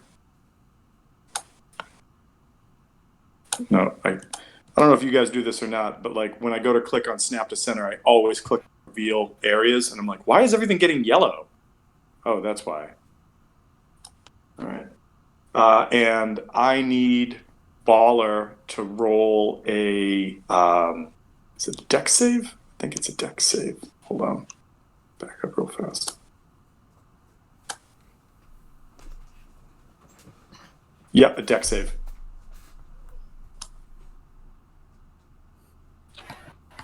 Okay. What do we get?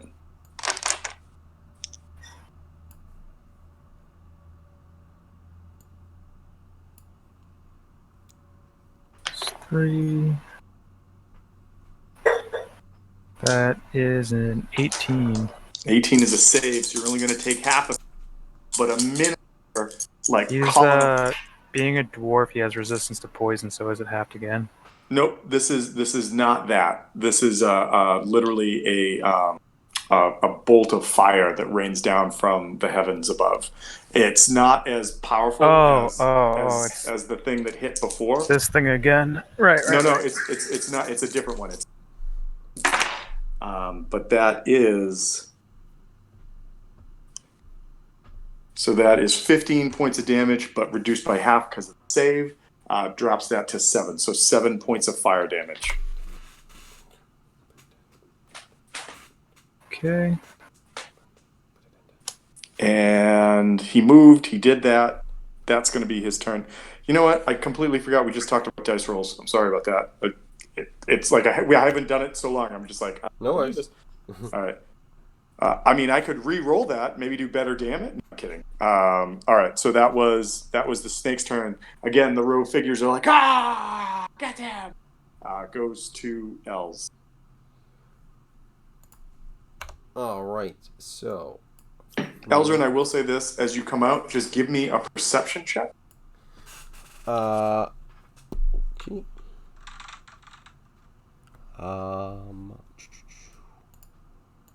His perception 8. 8. I'm gonna say that because you were behind the rock and you didn't know where the creature were, you had to come out and kind of orientate yourself a little bit. So you don't have disadvantage, but the creature might have a little bit of bonus AC for this, whatever you're doing. Okay. So, Firebolt. Okay. Roll away. Oh, nice. So that is a 26. That's even with a little nice bonus to the AC, definitely a hit. What'd you do for damage? 14. Wow, with a firebolt? Yep. Wow. Yep. Okay, he is hurting. He looks like if he took a couple more of those, donezo. Cool. And then run around the rock. Everybody's favorite game of Run Around the Rock. Okay. It goes to Baller. Baller, your senses are back. You've gotten your steps in today already. What are you doing? Joining. Running up here and mocking my crew for not attacking them, but doing the same exact thing. Your crew. My party, my allies. Your fucking synonymous. Crew. I'll show you whose crew it is, bitch. The snake just goes back. The snake just has a beer and watches you guys duke it out for a while. Well, no, I'm not even talking about this game. I'm saying if we're talking crew, I'm DM of that one. Right. No, but so Elzarin is gonna look at Baller and really? I'm sorry, really? Where have you been? Okay. That was no. It's true. So how do you know what's been going on, buddy? All right, Reamer, you're up. I'm good right there. All right, so you're just gonna hold. Dodge. Okay. All right.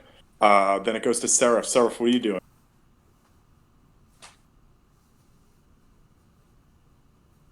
Or is that a situation where could I have like something waiting if I see it come around the corner? So I'm not sure if in 5th edition they have readied actions. We've done it. Yeah. The only thing that I'll say is that if you ready an action, when it takes effect, if it trumps like the order, you will then move in order to that point. No, I know with 5th edition I use my reaction. I'm pretty sure it's so something you ready an action and you're okay. Yeah, sure. Because you use your like whole turn. You can't like move or anything. I think right where you can't do anything and you use your turn to be like I'm readying, and then you use your reaction when the situation presents. Right, itself. and if that situation never happens, then it never happens. Right, it goes around order, and you just okay. Go, all right. So what's the situation? Of dodge, I would like to ready the Sacred Flame. Okay. If I see this thing come around the corner, like within range. Well, which corner? You got to pick a corner. Do I? Yes. No. Because if you're gonna be focused, and that's where you sick. You got to pick a corner. I don't know. Well, yeah, I mean, I'm definitely checking the rules on that one. If you're like readying and preparing, you're looking at, you just become blind to a spot. That doesn't make sense. That makes total sense. If you're saying I'm going to attack creature enters it, okay. If you're saying I'm going to attack anything range of me, no, because you can't look all around you.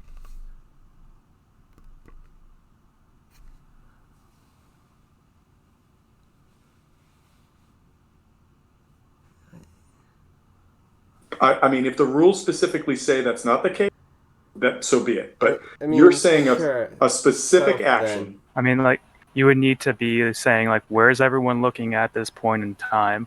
It's like the same thing when you were like, is Maxim looking over there? I should get advantage, and it's just, there's no, like, looking rules.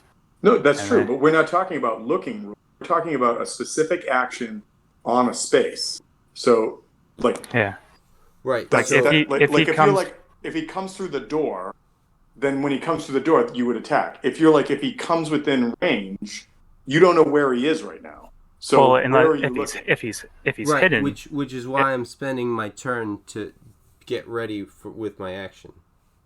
But that's what I'm saying. Your turn is to sit there and spell when it shows up. But if you're looking one way and it comes the other, like I'm not trying to shortchange you, but like if you're looking one way and he comes the other way, how would that work? Each time you say that, I feel like you are though.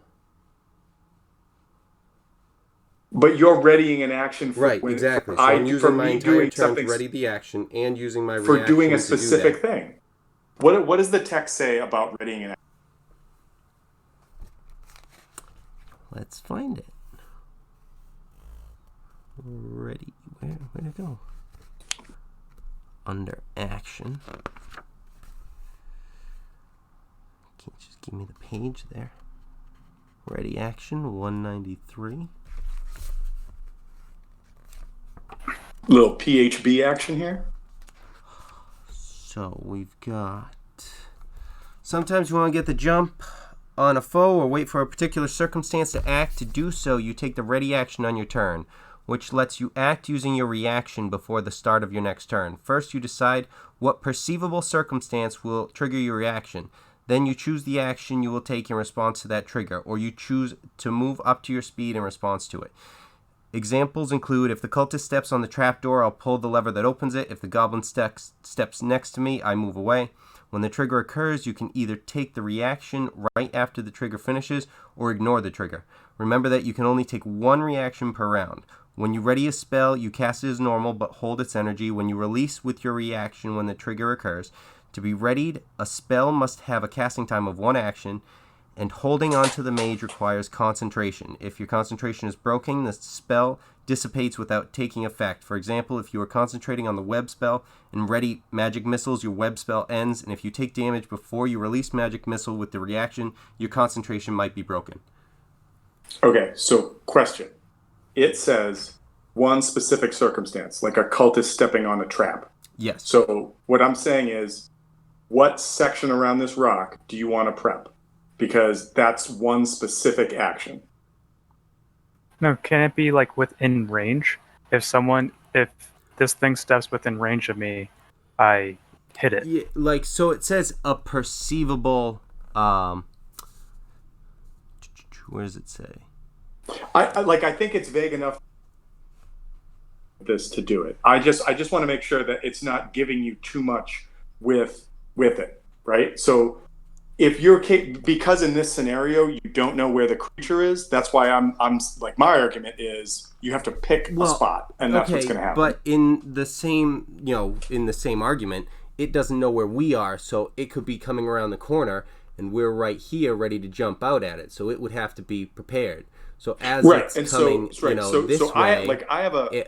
comes into range, and I attack it. If it comes this way, I hear it, and I turn around, and I cast the spell. So would you say in that circuit? So with the verbiage of a readied action, your reaction takes effect as soon as the creature does the thing you specified, or if the creature is doing a thing when that happens, you trigger just after it, or how does that work? Well, so the reaction, it happens right after the trigger finishes, or ignore the trigger. So, like, if it moves into like the range, I think it would still finish the movement that it was making. Okay. No, you can either take your reaction right after the trigger finishes or ignore the trigger. So I think it's more of one of those things as like, as we say, like, it's like, no, once it walks into that, because otherwise that's something where, like, traps never do anything, because it's like, oh no, I walked past the trap. So it's like, you're right, but when you were there, it triggered. That's when it triggered. Okay. So you know what? I think that's, because you're right. The creature has just as much confusion going on as you guys. The only difference that I'm saying, creature isn't readying an action for you guys. Well, I mean, right. Like, I'm not readying an action for you guys. You're laying in wait. And if it's saying that it can be when it comes, if text says, and that's what it's saying, is that it can be when it comes into range, then yes, you can. That's fine. I was just saying that, like, because you don't know where it's coming from, I feel that that's a little difficult, because it's not like you're in a field saying, as soon as it comes across the field at me, I do the thing. I was saying that, like, because you don't know where it's coming from, you don't know which way to look, so being able to, like, do a reaction to it immediately seems a little wonky. That's all I'm saying. If you look at it, if it comes around this corner, I've got 30 feet, and this one I've got, 25, depending on where it shows up. So it's like, that would be enough time. It's not like just around the corner, Okay. And so I think then what I'm going to do, well, I can't, because it's still Seraph's turn. Is Seraph all set? No, we haven't done Seraph's turn because we were just talking about readying in action. So, Yeah, Seraph, it's your turn. I'm gonna say that for because of the way the text is written, and because of the way that 5th edition lets a lot of stuff just flow.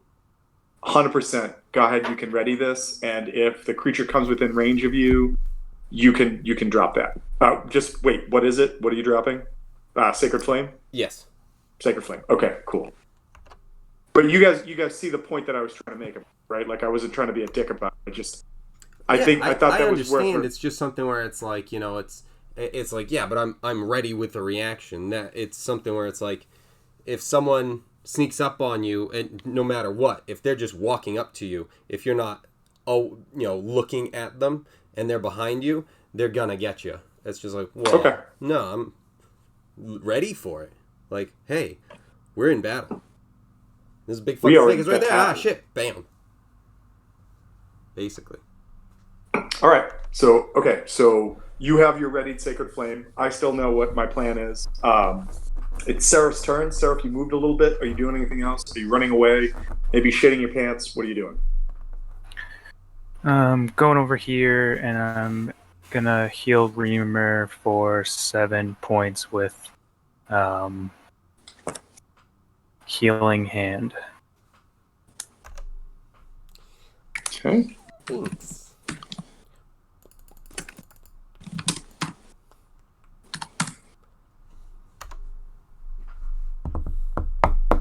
And that's it. Okay. All right.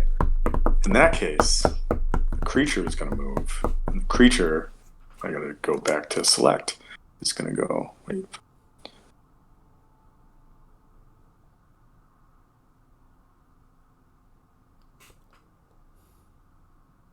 Going to move up into here and is going to drop one of its last bombshells if it can. I don't know if it can. Yep, right there. And I'm going to need reflex saves. I'm sorry, not reflex saves. Dex saves from Els, Balls, and Seraph. Damn, this thing has a range. Gotten rid of all of those. So just to clarify, it's hitting Baller, but the area effect is going to Seraph. It is casting a spell that is targeted here with a 10-foot radius. Cool.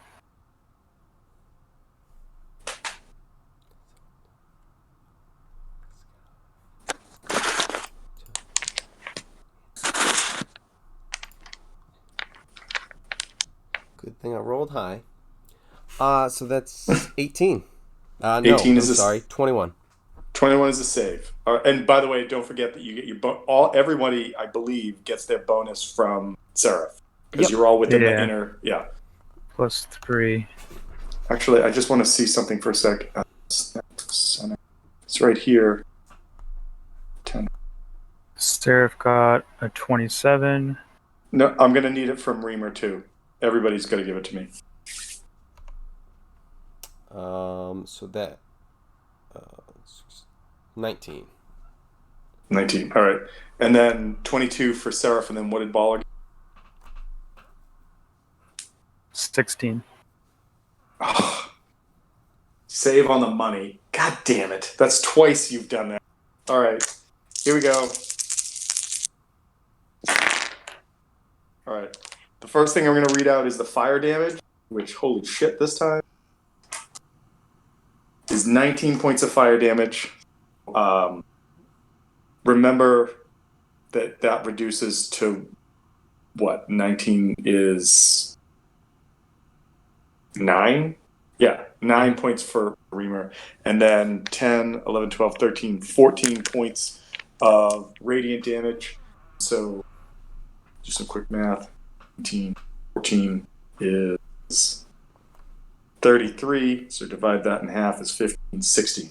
So everybody's going to take 16. Everybody except Reamer is going to take 16 points of damage. Next, We're going to deal with Reamer. And so 19 divided by 2 is going to be 9. And so 9 plus 10, 14 is 20. No, not, is 23. Divided by 2 is 11. You take 11 points of damage. Cool. Holy math class. All right. And that is this creature's turn. And in Celestial, it says out loud, "I'm not running anymore."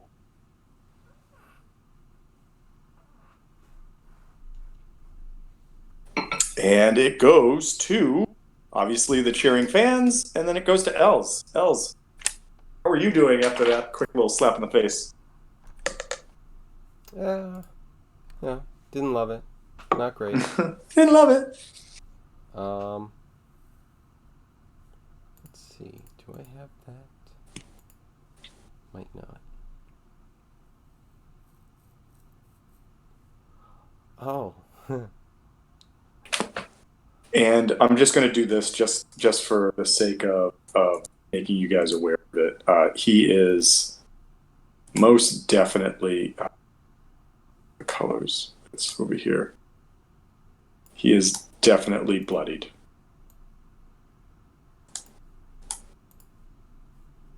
That is... Oh, yeah, plenty.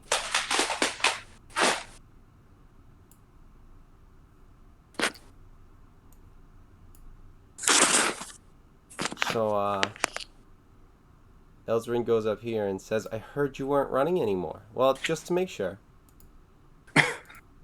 Just to double check. Are you just going there to taunt? Or... No. No.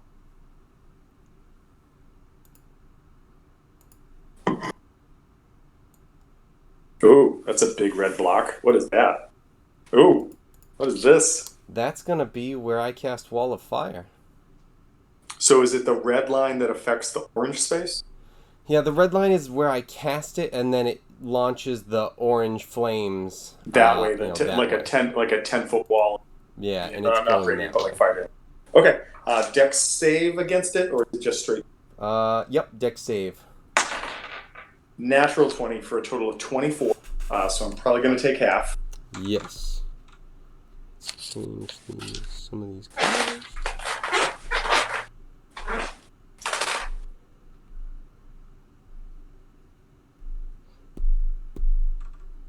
But you've been rolling some really good fire damage, so This one's all right. 15, so 7. 7 points of damage. Okay, and so with that, 7.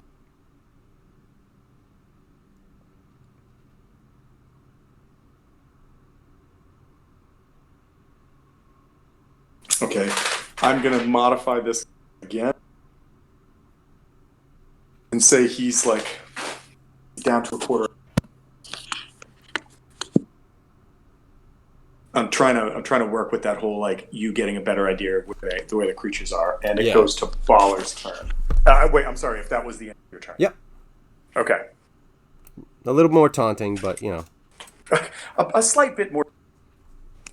Baller, what are you doing? Baller is going to... Alright, so Wall of Fire affects it up to this point, so I can still run up here and not be affected, right? That here. That is correct. Cool, so I'm just out of range of it. Alright, I'm going to run right up there and Great Weapon Master Attack. Swing away. Signs. Signs. Because that's... yeah. Oh, for sure. And that really helped because that's a natural 20. You're welcome. Damn it. I mean, first of all, Signs is a terrible movie. Second of all, damn it. Well, no one said that it wasn't. I'm going to use my smite. And that did more... The D4s did more damage than the fucking D12s, almost. Alright. So... And that's plus 10. So we're looking at what? Maybe three points of damage? Nope. I like how Kevin just like chuckles, just like. Oh, shit. Around I fucking 3. rolled. Round I it up, didn't. though. I rolled. God damn it! I didn't roll the correct frickin' die. I'm not supposed to roll D12s. That's a different character. All right, D6s, and still the D4s rolled higher. That's okay. All right, so here we go. Math. And are you smiting? Yeah. I used the smite from The Daryl. Daryl one. Okay. The Daryl smite. The D might. Right. The dynamite, you might say. 36 points of damage. Wow! Holy shit! 2d4 both maxed out, and 4d6 plus 15. So this guy is last legs. He's like he recoils, almost like kind of falls in on himself. Sometimes snakes, when they're feeling like particularly vulnerable, will like wrap themselves around and make it look like they don't have a head. You see this guy like going into the depth oceans. He's not down, but I mean, you're right on the verge. All right, Okay. What are you doing? Second attack. Natural one. Not as good. An 11 plus.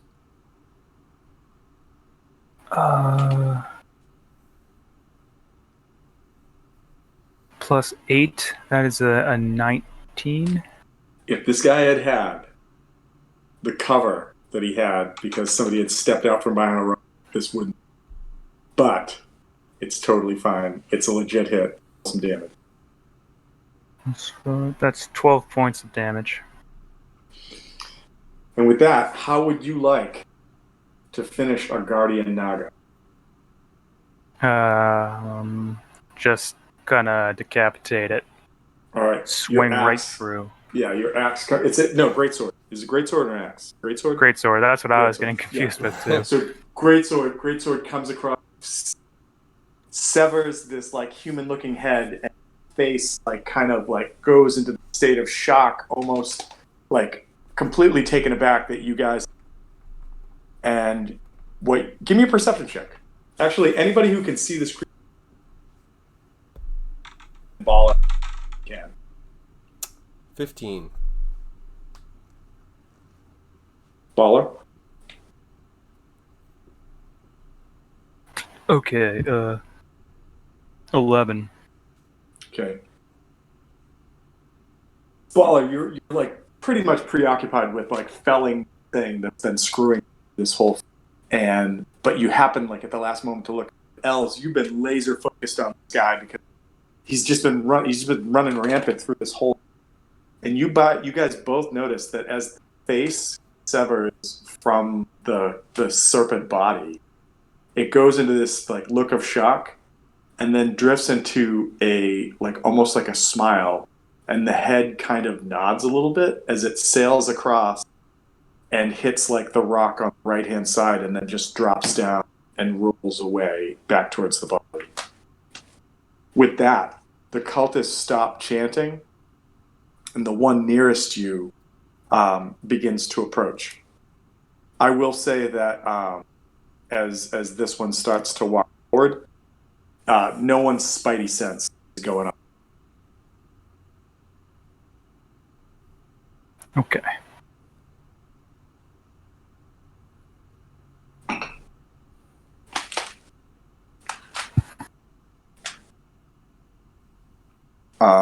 I'm going to say, we don't have to stay in turnover. So I'm just we can ignore turnover right now. So if anybody wants to say or do anything, feel free. I just wanted to give you a chance to do that. This guy.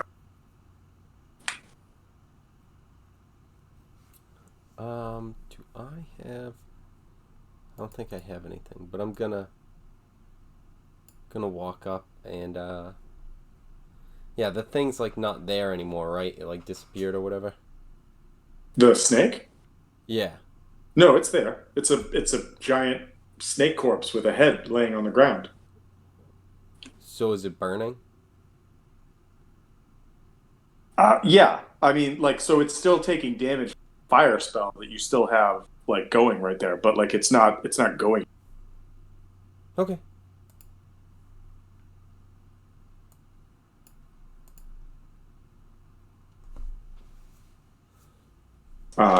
And so as you come up and kind of inspect this, the figure comes closer and comes towards Baller, never really revealing its face, and it sort of puts its, for the first time, it takes its out of its robes and puts its hands up like almost like, like stick them up, hands up in the air kind of thing.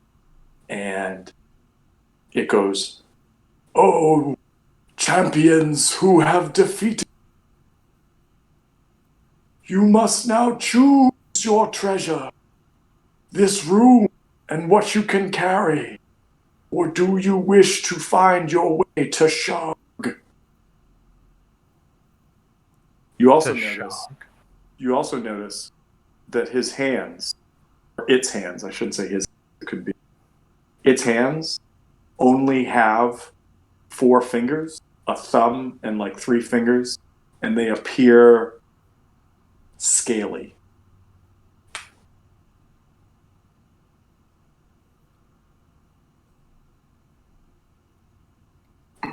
To Baller, right? No, he's addressing all of you. He approached Baller because Baller was dealt like the finishing blow.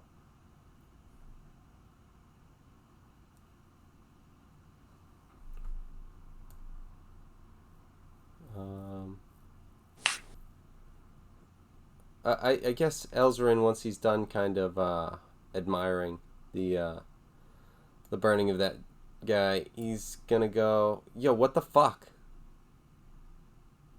I do not understand your question.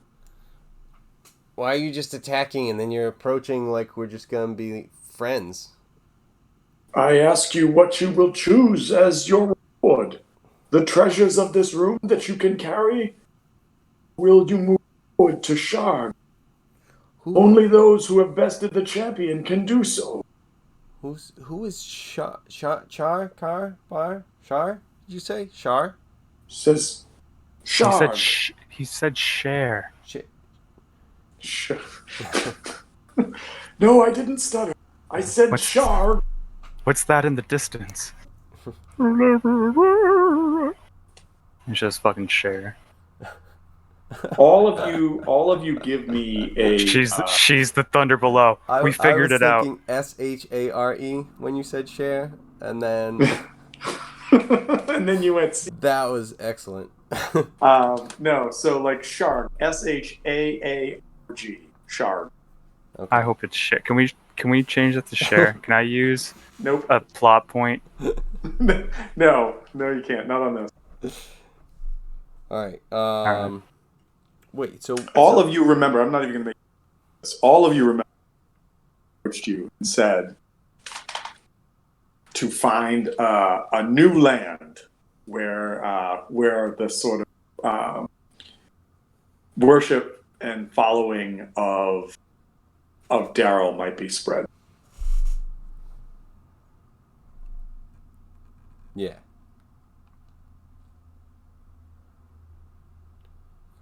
So is Shar a dude? I asked. No, travelers. Share. Champions. Sharg is another world into it. Where's this world? It's not further down, is it? Do you choose Sharg or do you choose treasure? You must make a decision.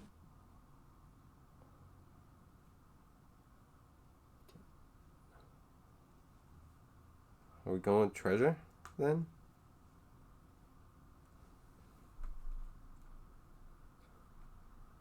I guess we'll go like Elzarin's kind of saying, my vote's treasure.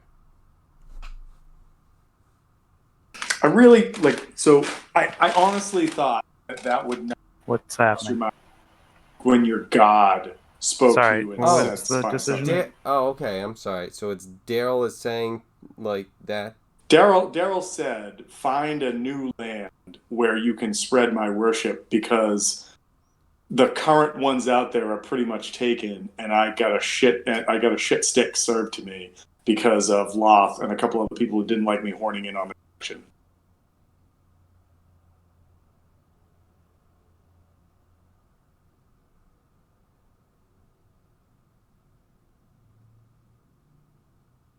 I guess. Sorry, I don't think this broke up a bit. I'm not sure what's going on. I heard there's some decision.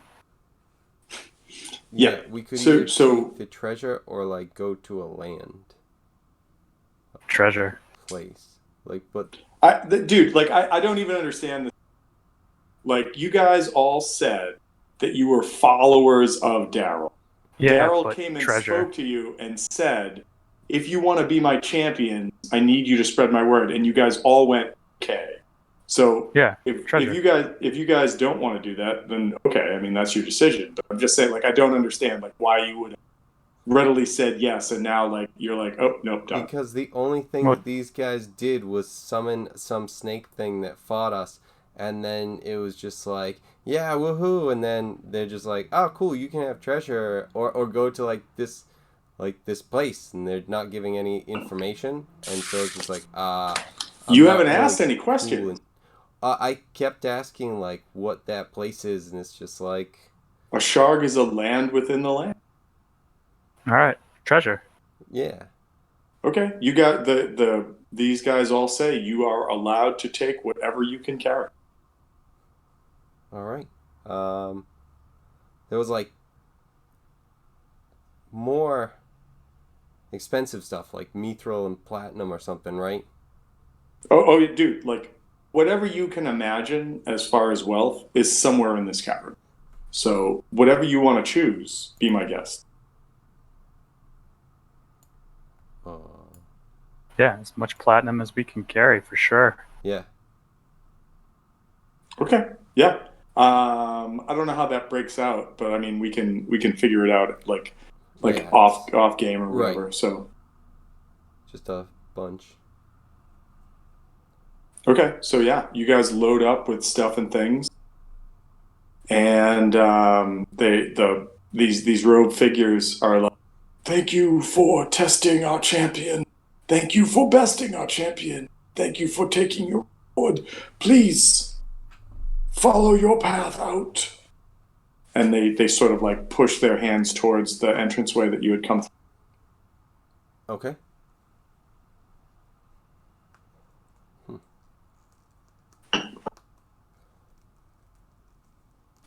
So yeah, so you guys load up, and I'm assuming. Yeah. Okay. As you guys go back to the tunnel that led, like outside of this chasm, or this, not this chasm, sorry, outside of this chamber, and heading back towards, whatchamacallit, like where those weird things with the hooks were. You had to walk through the portal. And there's kind of like a fuzzying around you. And rather than being back in that cavern things were, you find yourself standing back in the room where you had seen purple. That's where you find yourself. Okay.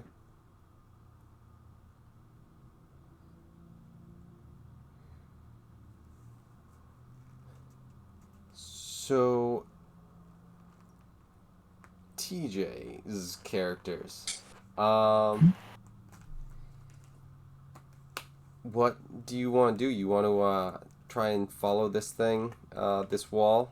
Like, continue following the wall east? Because I don't know if that was or wasn't the glittering caverns. There's some shininess, but I thought the glittering caverns or whatever it was. No, not glittering. Gleaming? Gleaming. Yeah. Gleaming caverns, yeah. Glittering debate. Gleaming caverns were like a place of like all metal like veins and stuff. So I think we can still. Oh, that was there too, man. Like there were, like that. I read that too at the beginning. There are like streams of mithril, and there were like piles of gold and deposits of like silver ore and everything, not just coins. Like that was all the other stuff that was in that.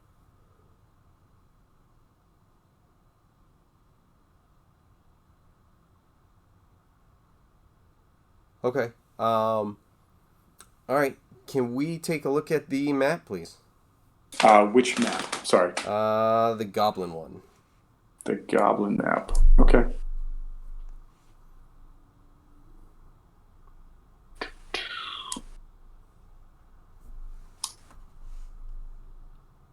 Okay, you guys should be on the goblin map now.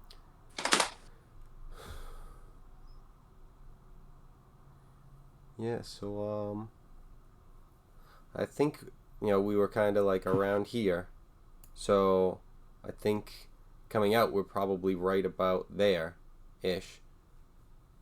I think we want to follow this wall, kind of going up that way, see if we can maybe get back to the dwarves.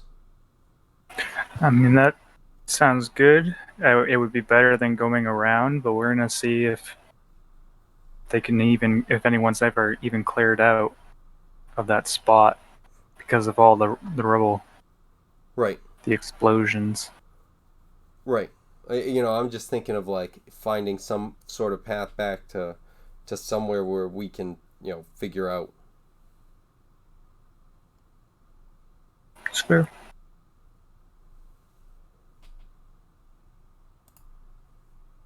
So I think that's the plan, is to follow the cave that way, right? And head back to kind of like where the battle, hopefully at this point, it has to have been where the battle was. Okay, just remember that if you head back, that's where you had encountered like that huge like troop of hobgoblins. If that's something where, because if they're patrolling and stuff, because I'm just like, I don't know if we get to like that, finding them again. If we hear anything, we start booking it to over here again, or do we want to just say try and find that, or what are we thinking? Well, the only thing I'm going to say is that like looking at like the topography of this, like what you know don't versus what you don't know, and actually maybe this will make more sense. Hold on, let me do this. Guys.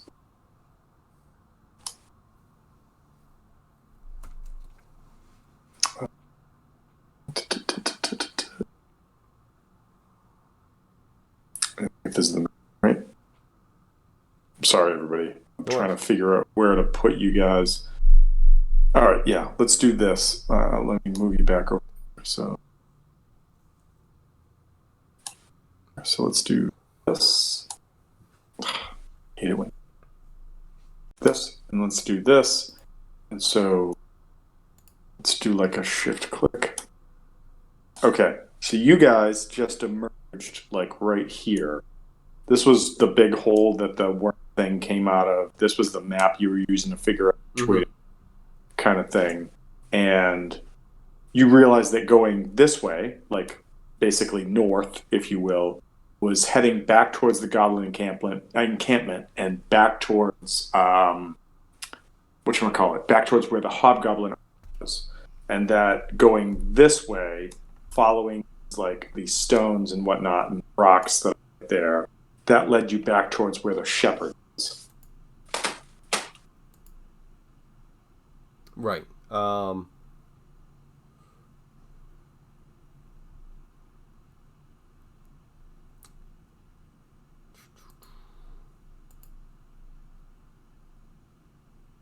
not sure. What are you thinking, TJ? I'm thinking we'll probably need to rest soon. So if we're back here, that was 3 hours last time, right? Well, we no, it was more than that, man. Remember, you were inside the tunnel, so you camped, woke up, trudged for a little bit, dealt with the hook horrors. I gave that away, hook horrors, and then you found your way into the Gleaming Cavern. in the Gleaming Cavern, Right. you dealt with this creature. I mean, that whole battle probably took 10 minutes, 15 minutes, something like that, per game time rules. You guys exited, and now you're back in this chasm, this cavern, I should say, that's here, and you don't know how long it's been. You don't feel like, none of you feel particularly like hungry or weary kind of thing. But it was when we got here, and we wanted to go back and then go to like this safe spot that we found out, like that camp. That was like 3 hours last time, right? So I was thinking of going there if we're coming back from the Gleaming Caverns. Right, but here's the okay, yeah. So if you guys want to go back into those caves, feel free. Yeah, I wanted to go this way to set up camp before going back into like just the open again. As you guys go back in the caves, or if you decide to, like TJ, do you specifically, or does everybody go back in those caves? Well, I mean, Like going back to like the dead end. That was. Did we miss? Yeah, that's what I was hoping. Like, I mean, hold on. Did we? Like, then I missed the opportunity to say it, but I wanted to go back. No, here's the thing. Going back into the world. But you guys didn't walk all the way back. Right. As you exited the Gleaming Caverns, right, everything shifted, okay, so and you found yourself back in this room. Okay, we're not back here. No. Wait. I'm saying when we left the place after we got the treasure, we ended up just going right to here at the very end, where the they just teleported us right here. Yeah. I'm sorry if I click there to send everybody. Basically, like right here. We're actually out here with like all of the stuff. No. You guys are right here. Right. I know. I'm saying like cave. In the actual cavern though. Yeah. Well, if you guys didn't want to walk out there, I'm saying that like when you walked through and everything kind of went wah and shifted, you guys found yourself standing right here with like a cave mouth behind you, and the room where you dealt with the purple worm right here. So where you want to be is up to you, but I'm saying that when you get deposited here, you're right there. All right. Okay, I was confused. We just teleported here. Mm-hmm. Right.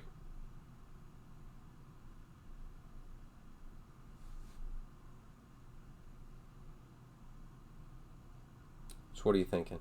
Because you want to just go back into that dead end?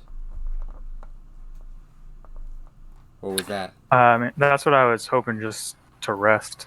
Yeah, because I thought that one was 3 hours. Yeah, to get to.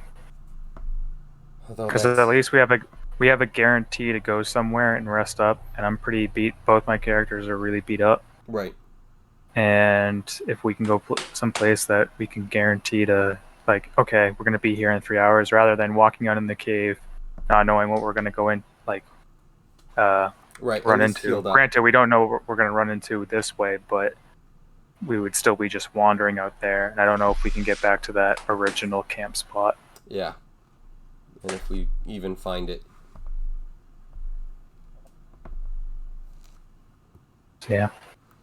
But yeah, I think that's the safest bet, is to try and go to that dead end and just heal up if we can.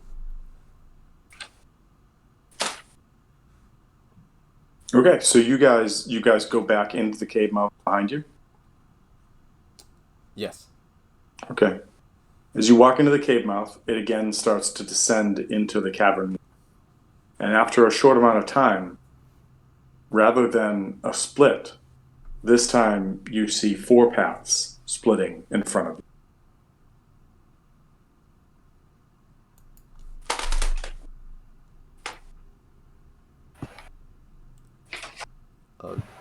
Underdark. Things making holes. Okay. Yep. Could I try and make a survival check to see if I could see if there's like a path that like I see we had taken? Yeah, sure. Give me a survival check.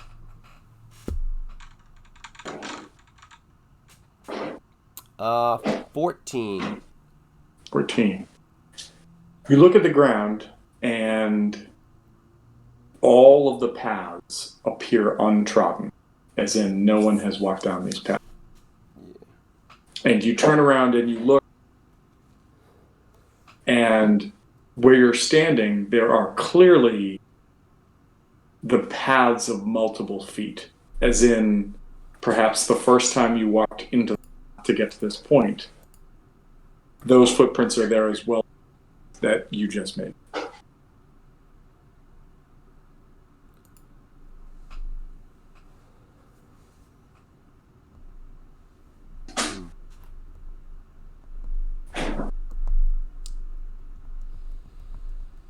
Onward or outward?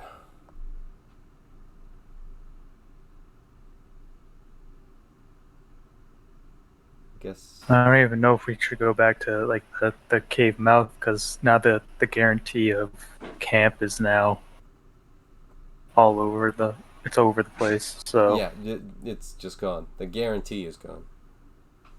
So that just stomps that. I mean, with the survival check you made, could you tell the difference of like how these were created? Like, I don't know. Is it worms going through here which make them fresh? Dude, come on. You're the one with the fucking dwarf. I mean, sure. Check out these rocks. I'm sorry, I missed nerd. what you learned. I don't know if there is anything that I would find out from that. Tom, is there any way to like know what these holes were from? Like, is it smooth or is it?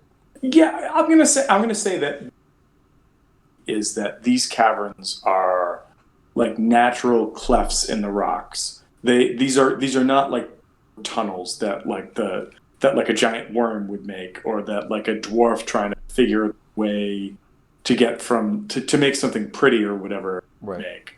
These are like, you go to Carlsbad Caverns, go spelunking kind of thing, like there's these like sort of broken stone passages through the rock.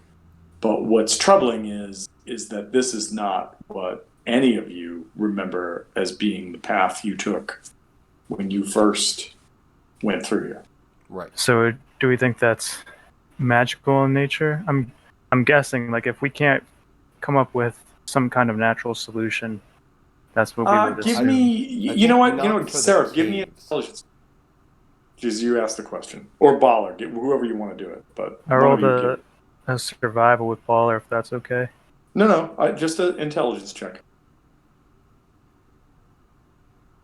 18. 18. So you've got sort of two possibilities that have come to your mind. The first is that maybe you were transported to a different part of the cavern where the wormhole was, and you guys have found an exit from where you had come from. Because the other possibility is that everything you experienced to get there has somehow magically changed. Those are your two thoughts.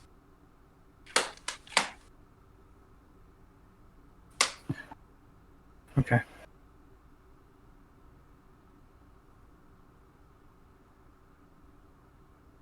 Oh, did we lose somebody?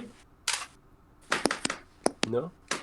No. It's sometimes when people come in or bounce out, there's like this sort of like bloop sound, and I never know if it's actual or not. So, anyways, so that's where you guys are at. So, what do you want to do?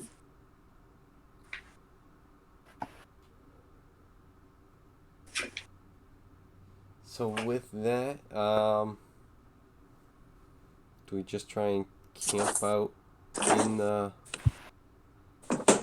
in one pathway? Yeah, I mean, I think we might as well just go back to the beginning. And these are like, I'm guessing these are magical tunnels, so we don't want them shifting while we're here. Yeah, I don't know if it's the tunnels that are magical or just what happened to us. They're affected by a certain amount of magic or whatever. Yeah. Because they change, and we can't find evidence of it being natural. It's either or, but no idea. So to the beginning, I'd say. So you guys are going to try to hike back to where the shepherd was, or you're going to try to follow along the wall to get back towards where like the kobold army force was and the goblin camp was?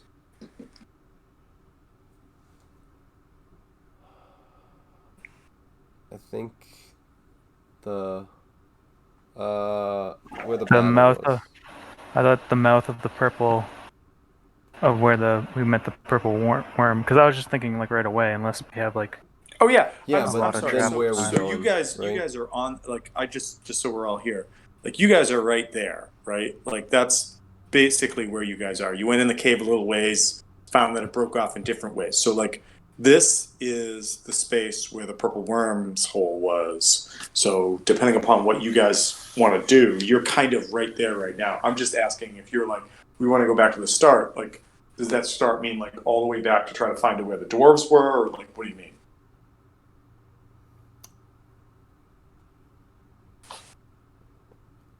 I think that's the plan, like that I had. I don't know if you have another thought, TJ. I agreed with you. Yeah. Like once we, if we can try and rest up, if we try and rest and something happens, because now these new caverns and stuff, you know. All right. Are you guys going to try to camp in the mouth of that cavern cave, or are you just going to sort of camp out in the open of the cavern where the wormhole is?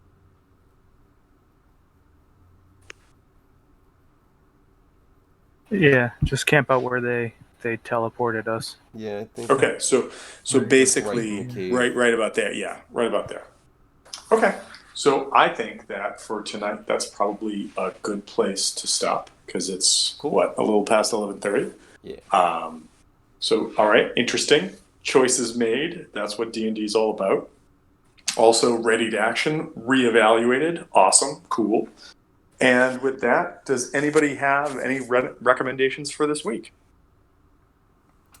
So I started watching Space Force. You goddamn motherfucker, because that was what I was going to recommend too. Well, don't put it out there.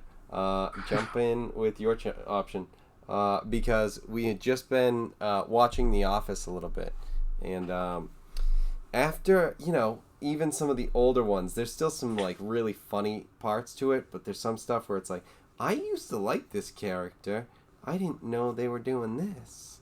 It's like, I don't like him as much this round. But then it's just like, but Michael is obviously, just amazing. So watching Steve Carell do everything that he's doing in Space Force, and every character on that is so funny. Like we have to pause like a couple times per episode lately because it's been so funny. We're laughing so hard we're missing the next things. It's like, this is ridiculously good.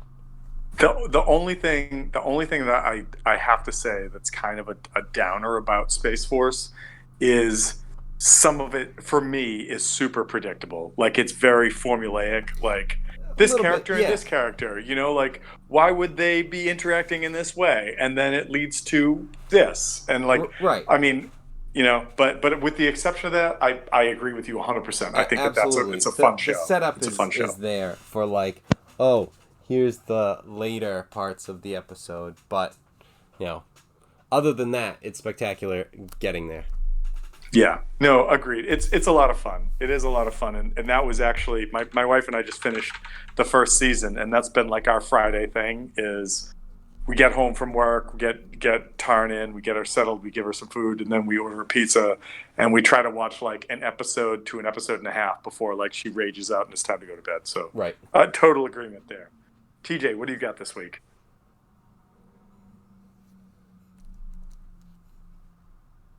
He's already signed off. Right. He's got nothing. He's trying to look up something. Well, so I'll throw mine out. Like I was actually gonna recommend Space Force, even though it's a little contrite. But I will recommend another thing that I have now watched through several times on Netflix, and also they just got like I think it's like their 8th season or like a 6th episode 8th season.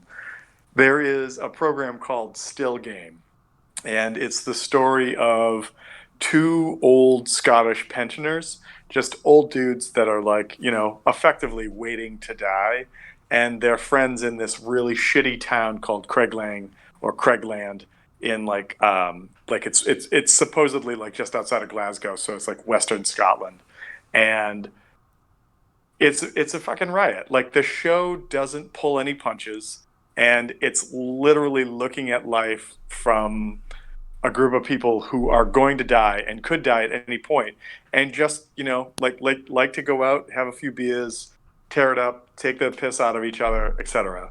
When I first started watching it, and my wife was like, "What is this?" and started watching too. She was like, "We have to put subtitles on because I don't know what these people are saying." And so, it's kind of depending upon your ability to grasp the Scottish brogue as opposed to the Irish brogue or anybody else's accent. You might need to do that, but Still Game, Kevin, I think I've mentioned it to you before. It's definitely something to watch. I'm pretty sure you had, and it's like, yep, subtitles are always on anyway. Yeah. It's like so it's good.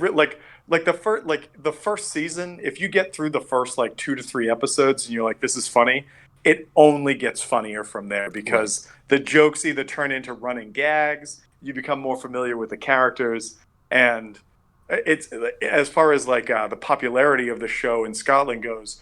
It ran until I think it was like 2011, and then they brought the characters back again for like the 7th season for like 6 episodes, and then a year or two later they brought them back again for another like 6 episode series. And so I just watched the new episodes, and some of the jokes are getting a little contrite at this point, but it's just fun to watch like these like old duffers, because you think to yourself like, I could wind up like that at some point, like this could be me. So I highly recommend that one. And it's, if nothing else, the sort of crassness of the jokes as they go along, it's just great. It's like going to a pub and talking to a bunch of old, back in the days when you could go to a pub and talk to people, and just interacting with people that are of an age that they really don't give a shit anymore. Like they're just like they still try to retain some level of class in some things, but in other things they're just like, I could be dead tomorrow, so I don't care. Right. And so I highly recommend it. I think it's great. And then, TJ, if you haven't fallen off completely, do you have something for us this week? I mean, I can see you're still in Discord. Is this TJ's first time falling asleep at the computer? I don't know. He was really cognizant right up to this point, so. That's how it happens sometimes. She's like, all right. So, Tom. I'm not. Please understand, I'm not casting any stones because I fully know. Just sometimes it's just like, wait, you were just here. You were just talking, and then You're just part of this conversation. 3 minutes later of like, dealing with something else. It's like, all right, and Tom. It's like, nope. It's like, all right, we'll pick up next week. All right. I mean, so be it. And that, 2 quick questions. Seems what it kind of is. Quick question for you though about your characters. So as like followers of Daryl, like, is like your sorceress devotion from Daryl, or is it from another source? And like Reamer is a battle cleric. Like, what is Reamer? Cleric of the Forge. Cleric of the Forge, which effectively Forge / Daryl, right? Yep. Okay, cool. All right. Nope. Good information to know. So I probably will have to review characters and everything. And one of the things that, like, I had sent you and TJ a text earlier about, not that it's like of any severity or whatever. If you guys have like backstory information, by all means send it to me, because I'd love to like do some like cutscenes or some flashbacks or something like that at some point. So yeah, I mean, I know for me with like Reamer, I had like just I mean, you know, his backstory is like he was a forge, and you know, kind of became like reticent Yeah. and cognizant. Yeah. yeah, and then for Elzerin, it was kind of something where it was just like I just kind of created a character that was going to be fun, that would give me the ability to do some certain things, but I didn't like have too much of a backstory other than, you know, the typical sorcerer. Like, he started doing things, you know, really well, and felt like, you know, he always kind of had things just work for him in terms of like fire and things, and he's very charismatic, so he's just like, hey, yep, everyone loves me. And then he's just kind of, even when people don't, he's just like, yep, they do. And Okay. but that's kind of what it is, and I was kind of gonna develop him based on you know, where we go in the story and stuff. Okay. So Cool. Yeah. So all right. Cool. And then obviously like TJ's off right now, so I'll follow up with him later. But no, good stuff. All right. And like honestly, when I was reading all the spells that the Naga Guardian had, I was like, oh my god, this is going to be like a ridiculous fight, especially with like the ability to just take people out of the fight completely and potentially permanently leave them out of the game. And I'm like, this is crazy. And then what I realized was you guys have some crazy resistances, especially when you're standing next to Seraph. yeah. And all of the spells that this thing could cast, although they were strong, were not going to be something that would like that you guys couldn't make a decent attempt at saving against. And I was just like, fuck, okay. So I gotta play this safe. I mean, like, if you get a character that can cast up to whatever level it could cast spells, it's not gonna run at you. Like, that's dumb. Like, it's like its ability is to cast spells and control the battlefield. And so when you're just trying to taunt it, it's like, I don't care, come over here, I'll do something to you next. But like, if it had some goals to achieve, and unfortunately, due to high level resistances and also the inability to really like wear you guys down, that's why it just was like, fuck it, I have to try to do something. And it was what it was. Like, I think that if it had like, it made 3 consecutive saves for concentration to keep Baller where Baller was, and then I think you hit it with like the 30 for the big fireball hit that you got on it. And I think I rolled like a 4 for concentration on that, and I was like, fuck. Yeah. All right, that's gone. You know, like if it had saved through that and kept Baller out, I think I had some moves and I was like, oh, I think I know what I'm gonna do next. But the fact that like it's one of its biggest damage dealing spells was doing half/quarter to you, and Seraph was just like, doesn't affect me at all. Like, this is fucking ridiculous. Like, what am I doing here? And the one thing that it had that would affect you was an attack that, yeah, it did crazy damage, but I knew you were going to make the save. So I'm like, and then you guys would swarm me, and I'm like, I'm not going to do that either. Like, I'm not going to give you the opportunity to swarm around me, and then I can only make like one big attack per round because you're gonna kill me before I can kill you. Right. So it was just trying to like pick you guys off, and it led to where it was. I think that if this creature had more offensive spells, it probably would have been better. But just the saves that were like involved and the way that your group is built right now, I was like, I got no chance against this. So well, but cool. I'm a little bummed because I had a lot of stuff I wanted to reveal, but we just can't get there yet. Yeah. So, all right, cool. Well, yeah, we'll see. Well, we'll be talking obviously before next week, but we'll see you next week on this. Yeah. All right. Cool. We'll talk to you later. All right. Later, dude. All right, man. All right. Bye.